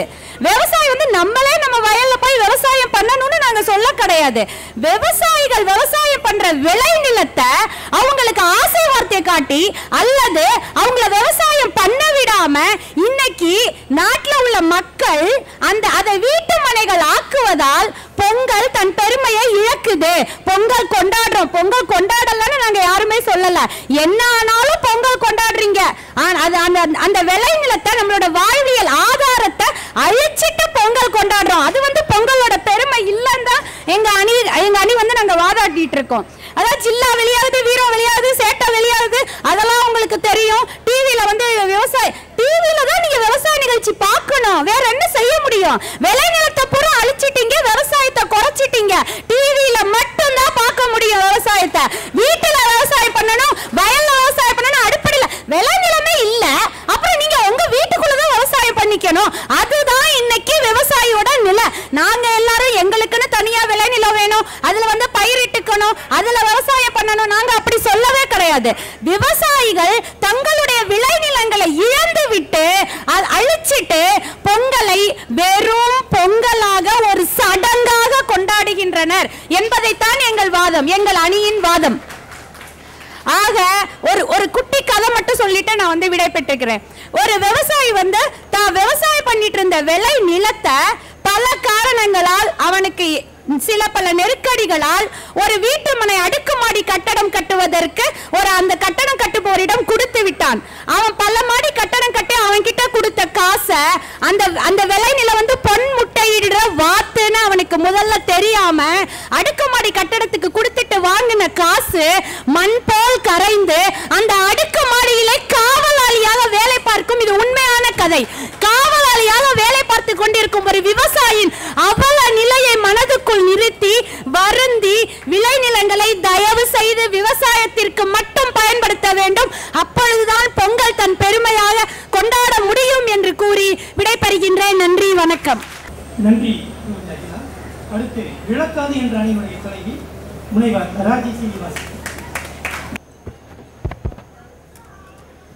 அவையோருக்கு மீண்டும் வணக்கம். எனக்கு இந்த எதிரணியினர் பேசுறதை கேட்க கேட்க முதல்ல கோபம் அதிகமா இருந்தது, பிறகு பரிதாபம் ஜாஸ்தியா போச்சு. அதுக்கு பிறகுதான் ஒன்று புரிந்தது. அதாவது வார்த்தை ஜாலம் செய்து எதிர்மறை எண்ணங்களை ஒரு நல்ல நாள் அதிகமா தூண்டிட்டு போவதில் வல்லவர்கள்னு அவர்கள் நிரூபித்திருக்கிறார்கள். அவ்வளவுதான் அவர்கள் செய்த ஒரே விஷயம். அதாவது விவசாயம் வந்து எனக்கு தெரிஞ்சு யாரும் 5 வயசுலயோ 6 வயசுலயோ உழப்போறது இல்லைன்னு நம்பிக்கிட்டு இருக்கேன். இன்னும் ஆசை வார்த்தை காட்டுறாங்களாமா விவசாயிகளுக்கு. இது ரொம்ப அநியாயமா படல. உங்களுக்கு விவசாயி நிலத்தில் வந்து அந்த நிலத்தை விற்கிறான் என்றால் அதுக்கு 1008 காரணம் இருக்கலாம். அவருக்கு வந்து விளைச்சல் குறைவாக இருக்கலாம், வானம் பார்த்த பூமியாக இருக்கலாம், அதை சரியாக பதப்படுத்த அவருக்கு தெரியாமல் இருக்கலாம். அதாவது படிப்பு அறிவு குறைவாகவும் அனுபவ அறிவு அதிகமாகவும் உள்ள விவசாயிகள் அவர்களுடைய அனுபவம் உண்மையான அனுபவமாக இல்லை என்பதை புரிந்து கொள்ளவில்லை. இதுதான் அடிப்படையான பிரச்சனை. அதாவது நம்மாழ்வார் போன்ற கோமதி நாயகம் போன்ற பலருடன் தொடர்பு கொண்டு தன்னுடைய விவசாய முறைகளை அவர்கள் பதப்படுத்தி இருந்தார்களே என்றால் இந்த பிரச்சனை எல்லாம் அவர்களால் சமாளித்திருந்திருக்க முடியும். அந்த ஞானம் அவர்களுக்கு இல்லாமல் இருந்திருக்கலாம். யாரும் ஆசை வார்த்தை காட்டி ராவோட ராவாக விவசாயியை குண்டு கட்டாக கட்டி தூக்கி கொண்டு போய் கொடுக்கவில்லை. உனக்கு 5 லட்சம் ரூபாய் கொடுக்கிறேன் என்று சொன்னால் ஒன்று ஞாபகம் வைத்துக் கொள்ளுங்கள், விற்பவர் இருக்கும் வரை வாங்குபவர்கள் இருக்கத்தான் செய்வார்கள்.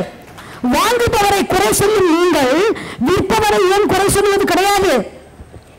உங்க நிலத்தை நான் கொள்ளையடிச்சு விற்க முடியாது, உங்க நிலத்தை நீங்களே தான் விற்க முடியும். பிறகு உழவன் மாத்திரம்தான் வந்து ஏதோ பொங்கல் கொண்டாடுவது போலவும் மீதி பேருக்கெல்லாம் வந்து அந்த விதமான அருமை தெரியாதது போலவும் சொல்லாதீர்கள். உழவர்களை நாங்கள் அனைவரும் மதிக்கின்றோம். ஆகையால் உழவு செய்பவர்கள் இவங்க சொன்னாங்க, அது அழகு நிலா வந்து இதுக்கு மேல வந்து பொய் சொல்ல முடியாது, இதற்கு மேல வந்து எக்ஸாஜரேட்னு சொல்லுவாங்க ஆங்கிலத்தில், அதாவது மிகைப்படுத்தி சொல்லுதல்னு. இதற்கு மேல மிகைப்படுத்தி சொல்ல முடியாது என்ற அளவிற்கு, அதாவது அவங்க வந்து திரைக்கதை ஒரு கண்ணீர் கதை எழுத செல்லலாம் திரைப்படத்திற்கு, அந்த அளவுக்கு தகுதி இருக்கின்றது அவருக்கு. எங்களுடைய பட்டிமன்ற தோழர் ஒருவர் இருக்கிறார், தயாரிப்பாளர், அவர் இன்னைக்கு வரவில்லை.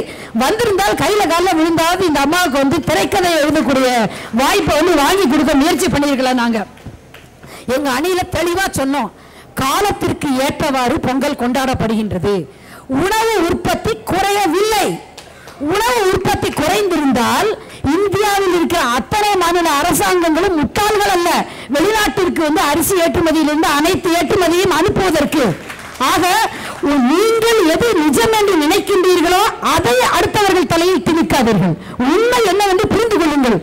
படிக்காதவன் நிலத்தில் ஊறுவது மட்டும்தான் உழவன் என்று எண்ணிக்கொண்டிருப்பதை முதலில் விட்டுவிடுங்கள். உழவர்களை யாரும் கட்டாயப்படுத்தி கழுத்தில் தூக்கு மாட்டி இந்த வேலையை செய்யும் சொல்லல. உழவர்கள் நாம் வருமானம் குறைவாக வருகின்றது, நமது குழந்தை நம்மை போல சேற்றில் கால் வைக்க வேண்டாம், அந்த குழந்தை உழவனுக்கும் ஆசை இருக்கிறது அடுத்தவரை போல. அதாவது வீட்டு வேலை பார்க்கும் அம்மாவுக்கு என்னுடைய குழந்தை அதை போல வந்து ஒரு கணினியில் உட்கார்ந்து தட்ட வேண்டும் என்று இருக்கும் ஆசை இயல்பான ஆசை. அந்த இயல்பான ஆசை ஒரு உழவனுக்கு வருகின்றது.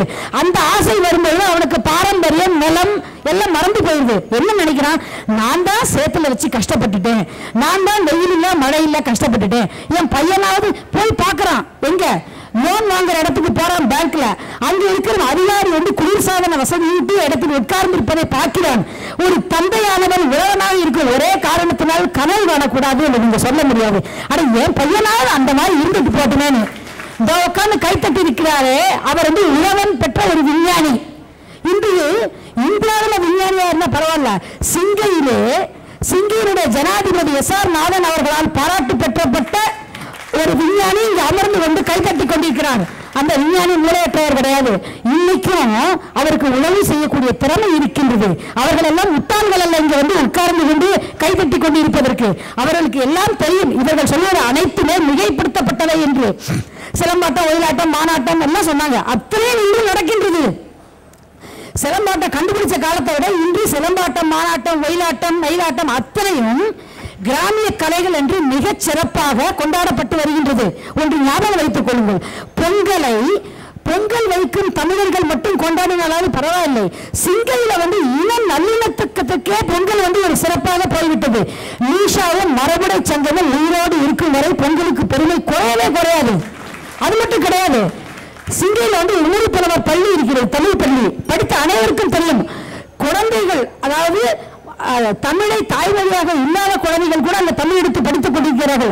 அந்த குழந்தைகளுக்கு கூட பொங்கலுடைய பாரம்பரியத்தையும் கலாச்சாரத்தையும் பற்றி சொல்லிக் கொடுத்து அந்த கொண்டாட்டத்தை மிகச்சிறப்பாக புரிய வைக்கின்றார்கள். ஆக உழவனை கேவலப்படுத்தி அவர்கள் சொல்லுவதில்லை, உழவனை புகழ்படுத்தி தான் சொல்லுகின்றார்கள், உலகனை முன்னிறுத்தி தான் சொல்லுகின்றார்கள். ஆக நாங்கள் சொல்ல வருவது என்னவென்றால், தரிசு நிலங்களை மட்டும்தான் விளைநிலங்களாக இருந்து வானம் பொய்த்ததால் தரிசாக மாறிய தரிசு நிலங்களை வீட்டு மனைகளாக மாற்றி இருக்கிறார்கள். எங்குமே போகம் விளைந்த நன்சை நிலத்தை வீட்டு நிலமாக மாற்றியதாக சரித்திரமே கிடையாது. அப்படி யாருமே செய்யவில்லை என்று கூறி, நடுவரவர்களே பொய் எது மெய் எது என்று பிரித்து பார்த்து தீர்ப்பு வழங்குமாறு கேட்டுக்கொள்கிறேன். நன்றி. ஒரு காசை சுண்டி போட்டோம்னாக்க தலை விழுகணும், இல்லாட்டி பூ விழுகணும். ஒரு தீர்ப்பு நான் சொல்லியே தான் ஆகணும். சொல்கிறதுக்கு முன்னால் ஒரே ஒரு கருத்து, அழகுநிலா வந்து பேசும்போது சொன்னாங்க, சோறு போடுறான் ஒரு கூட்டம், கூறு போடுறான் ஒரு கூட்டம்னு. யார் சொன்னா? பட்டுக்கோட்டை கல்யாண சுந்தரம் சொன்னார். பட்டுக்கோட்டைக்கு பக்கத்தில் அறந்தாங்கி தாங்க எங்கள் ஊர். பட்டுக்கோட்டையின் மீது மிக அன்பு வைத்தவர்கள் யார் என்று கேட்டால் முதலாவதாக நான் தான் இருப்பேன். அவ்வளவு அன்பும் பிடிமானமும் பாசமும் உள்ளவன் நான். ஆனால் பட்டுக்கோட்டை சொன்னது எந்த காலம்? அந்த காலத்திலிருந்து இன்றைக்கு வரைக்கும் தமிழர்கள் நாம் அதையே தான் சொல்லிக்கிட்டு இருக்கோம். ஒருத்தன் கூறு போடுறான், ஒருத்தன் சோறு போடுறான் அப்படின்னு. இன்னைக்கு சோறு போட்டுக்கிட்டு தான் இருக்கான், நம்ம சாப்பிட்டுக்கிட்டு தான் இருக்கோம். அதை நம்ம மறந்துடக்கூடாது. எங்கள் ஊர் அறந்தாங்கிங்க. நம்ம வெப்சைட்டில் இப்படி போட்டிருக்கு, அதில் போட்டிருக்கு, இதில் போட்டிருக்கு, அவன் சொன்னா இவன் சொன்னா, இதெல்லாம் விட்டுருங்க, நடைமுறைக்கு வருவோம். இப்போ எங்களுடைய ஊர் அறந்தாங்கிங்க. சவுண்டு பாருங்க. ஹலோ, இப்போ கேட்குதா? எங்க ஊர் அறந்தாங்கிங்க. அறந்தாங்கியை பொறுத்த வரைக்கும் எல்லா விளைநிலங்களும் நஞ்சை நிலம். ராஜி நீங்க சொன்னீங்க நஞ்சை நிலம் வந்து வீட்டுமனை ஆகலைன்னு. நஞ்சை நிலம்ங்க அறந்தாங்கில அத்தனை நஞ்சை நிலங்களும் இன்றைக்கு வீட்டுமனைகள் இல்லைன்னு யாரும் சொல்ல முடியாது. நகரத்தில் அறந்தாங்கி நகரத்தில் அறந்தாங்கியை சேர்ந்தவர்கள் யாராவது இருந்தா சொல்லுங்க. நம்ம கோபிநாத், நீயானா கோபிநாத், அவரோட அறந்தாங்கி தான். இங்க இருக்கிறவங்க யாராவது சொல்லுங்க. அறந்தாங்கில இருக்கிறவங்களுக்கு தெரியும், நகரத்தில் உள்ள அத்தனை நஞ்சை நிலங்களும் இன்றைக்கு வீட்டுமனைகள் தான். ஆனா அறந்தாங்கியை சுற்றி ஆயிரக்கணக்கான கிராமங்கள் இருக்குங்க. அந்த ஆயிரக்கணக்கான கிராமங்களையும் விவசாய நிலங்களாகத்தான் இருக்கு. நீங்க கிராமத்துல போய் நீங்க மலைக்கட்டி விற்க முடியாதுங்க. வித்தா உங்களுக்கு வந்து காசு கிடைக்காது. கிராமத்தில் விவசாய நிலங்கள் வந்து நீங்க பாத்தீங்கன்னாக்க கிராம விவசாயிகள் விவசாயத்தை ஒரு வேலையாலே செய்யல.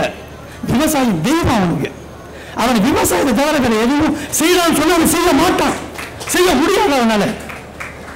இவங்க சொன்னாங்க விவசாயி கணக்கு பார்த்தாக்க உலக்கரிசி மிஞ்சாது அப்படின்னு சொன்னாங்க. விவசாயி இல்லைங்க, 10,000 வெள்ளி சம்பளம் வாங்குற கணக்கு பண்ணா கூட 10 காசு மிஞ்சாதுங்க. எல்லாம் சம்பாதிக்கிறவனுக்கும் ஒரு வெள்ளியை தூக்கி மிச்சம்னு வைக்க முடியாதுங்க. அப்படி வச்சியன்னாக்க 10 மாசம் கழிச்சு 10 வெள்ளியை உங்களுக்கு செலவு வரும், அவ்வளவுதான்.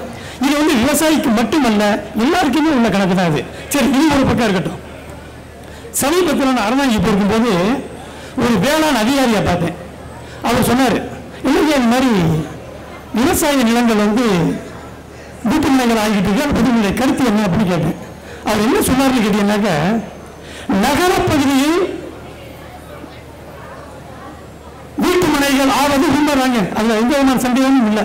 அதே சமயத்தில் அவர் ஒரு மிகப்பெரிய கருத்து ஒன்று சொன்னார். என்னன்னு கேட்டீங்கன்னாக்க, எவ்வளவுக்கு எவ்வளவு உங்களுக்கு விளைநிலங்கள் வீட்டு முனைகளாக ஆக்கப்படுற நகர்ப்புறத்தில் அந்த அளவுக்கு ரெட்டிப்பான விளைச்சல்கள் கிராமத்தில் கிடைக்குது அப்படிங்கிறாங்க.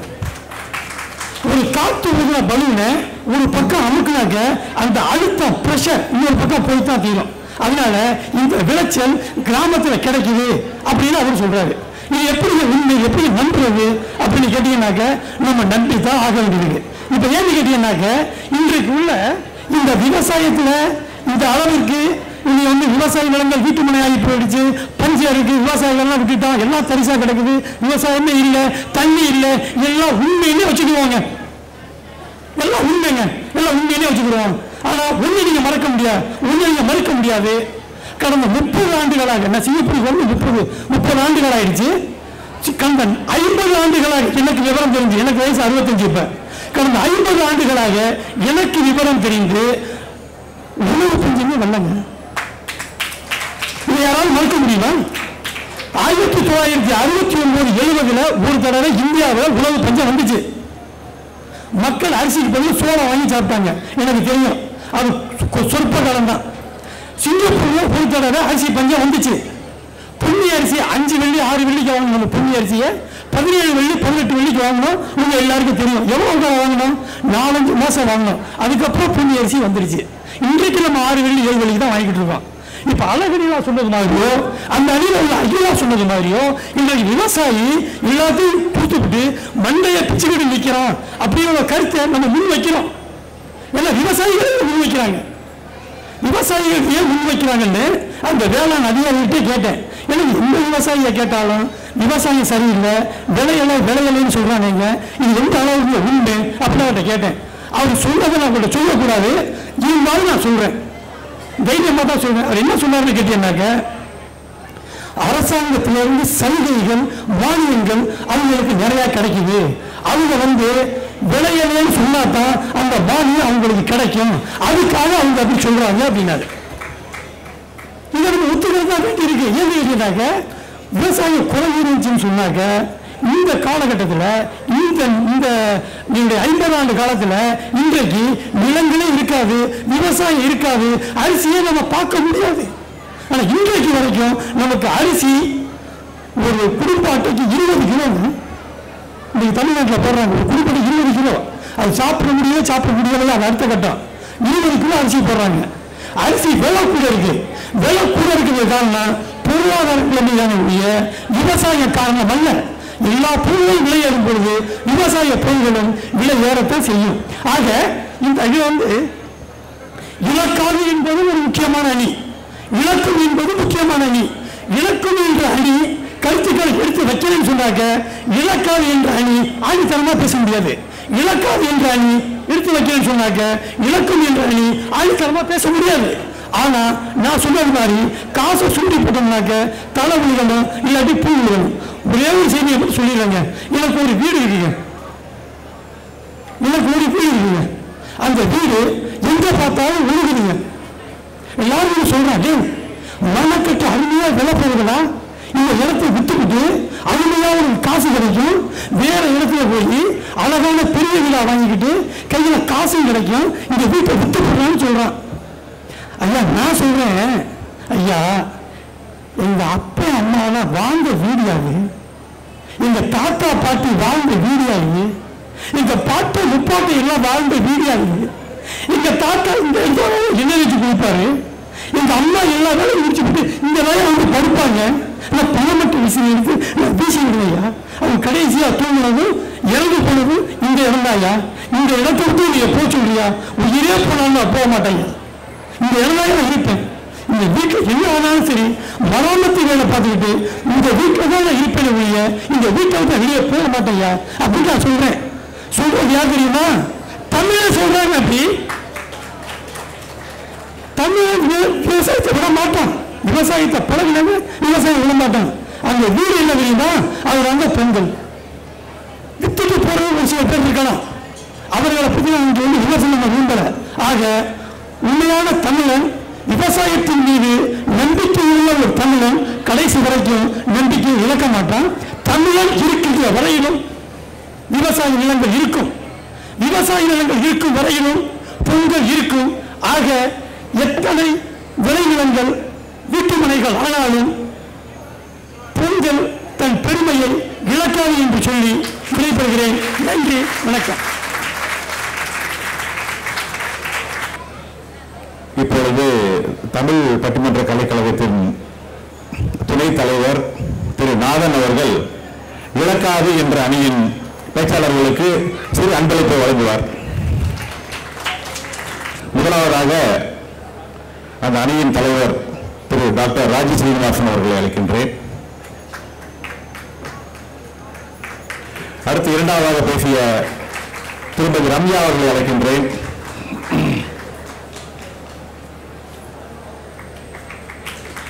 மூன்றாவதாக திருமதி ஜெயஸ்ரீ தாமோதரன் அவர்கள்.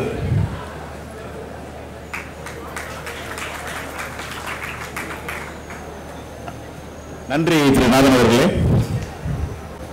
அடுத்தபடியாக எவ்வளவு விளைநிலங்கள் வீட்டுமனைகள் ஆனாலும் பெருமை இழக்கவில்லை, அவர் இழக்கிறது என்று கூறிய மன்னிக்கவும் இழக்கிறது என்று வாதாடிய திருமதி அந்த அணித்தலைவர் அகிலா அவர்களுக்கு நம்முடைய தமிழ் பட்டிமன்ற கலைக்கழகத்தின் ஒருங்கிணைப்பாளர் திரு அஜ்மீர் அவர்களை பரிசு கொடுக்க அழைக்கின்றேன். திருமதி அகிலா அவர்கள். அடுத்தபடியாக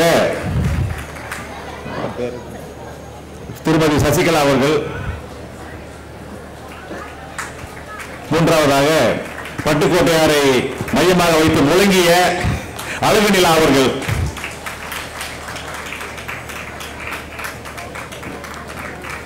நன்றி அஜ்மீர் அவர்களே.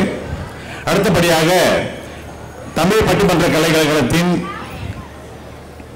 எப்பொழுதுமே எங்களுக்கு உறுதுணையோடு நாங்கள் இந்த பட்டிமன்றத்தை இப்போது 78வது பட்டிமன்றம் ஒன்று நிகழ்ந்து முடிந்திருக்கின்றது. எங்கள் அனைவருக்கும் உறுதுணையாக இருக்கின்ற யூனிவர்ஸ் கம்யூனிட்டி சென்டரின் தலைவர் திரு பன்னீர்செல்வம் அவர்களை நடுவர் அவர்களுக்கு பரிசு கொடுக்க அழைக்கின்றேன். திரு பன்னீர் அவர்கள் ரஜித் ஐயா அவர்கள் தீர்ப்பு வழங்கிய ரஜித் ஐயா அவர்களுக்கு பரிசை வழங்குகின்றார். நன்றி. இப்பொழுது இந்த தமிழ் பட்டிமன்ற கலைக்கழகம் தன்னுடைய 78வது நிகழ்ச்சியை நிறைவேறி இருக்கின்றது. இங்கு இருக்கின்ற அனைத்து தமிழ் நெஞ்சங்களுக்கும் ஒரு வேண்டுகோள். நீங்கள் யாராவது இந்த பட்டிமன்றத்தில் பேசுவதற்கு உங்களுக்கு ஆர்வம் இருந்தால் திருமதி அகிலா ஹரியரன் அவர்களை தொடர்பு கொள்ளவும். அகிலா அவர்கள் இந்த பட்டிமன்ற கலைக்கழகத்தின் செயலாளர். அவர்களிடம் உங்களை பெயர்களையும் உங்களுடைய தொடர்பு எண்களையும் பதிவு செய்துவிட்டால் ரஜித் ஐயா அவர்கள் உங்களை தொடர்பு கொள்வார். நீங்கள் அடுத்தடுத்து வருகின்ற பட்டிமன்றங்களில் நீங்கள் உங்களுக்கு பேசுவதற்கு வாய்ப்பு கொடுக்கப்படும்.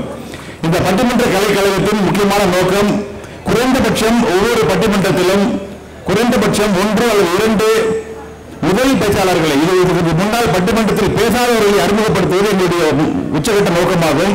ஆகவே உங்களை அன்புடன் அழைக்கின்றோம். இப்பொழுது இந்த நடைபெற்ற பட்டிமன்றத்தின் சீடி பதிவாகி இருக்கின்றது. உங்களுக்கு சீடி வேண்டும் என்றால் திரு ரஜித் ஐயா அவர்களிடம் 10 வெள்ளி கொடுத்து உங்கள் பெயரையும் உங்களுடைய தொடர்பு எண்ணையும் பதிவு செய்து கொண்டால் உங்கள் வீடு அதை டெலிவரி செய்து விடுவார்கள். மீண்டும் கூறிக்கொள்கின்றேன், சீடி பதிவாகி இருக்கின்றது. உங்களுக்கு தேவைப்பட்டால் அல்லது உங்கள் இல்லங்களுக்கு உங்கள் நண்பர்களுக்கு அதை நீங்கள் பரிசு பொருளாக கொடுக்க ஆசைப்பட்டால் நீங்கள் அதை ரஜித் ஐயா அவர்களிடம் பதிவு செய்து கொள்வோம். ரஜித் ஐயா என்னுடைய காதல் நிகழ்ச்சியை சொல்லிவிட்டு சென்றிருக்கின்றார். அடுத்த மாதம் ஒரு நிகழ்ச்சிக்கு உடனே பதிவு செய்ய இருக்கின்றவர்கள் திருமதி அகிலா ஹரியரிடம் உங்களுடைய பெயர்களை பதிவு செய்து கொள்ளவும். இங்கு வந்திருக்கின்ற அனைத்து அன்பு நெஞ்சங்களுக்கும் எங்களுக்கு உரிமையோடு இந்த இடத்தை ஒதுக்கி கொடுத்து இந்த பட்டிமன்றத்தை மிக சிறப்பாக நடத்தி கொடுத்த இந்த லிஷா அமைப்பிற்கும் எங்களுடைய தமிழ் பட்டிமன்ற கலைஞர்களின் சார்பாகவும் அனைத்து தமிழ் நெஞ்சங்களின் சார்பாகவும் நன்றியை கூறிக்கொண்டு விடைபெறுகின்றோம். நன்றி, வணக்கம்.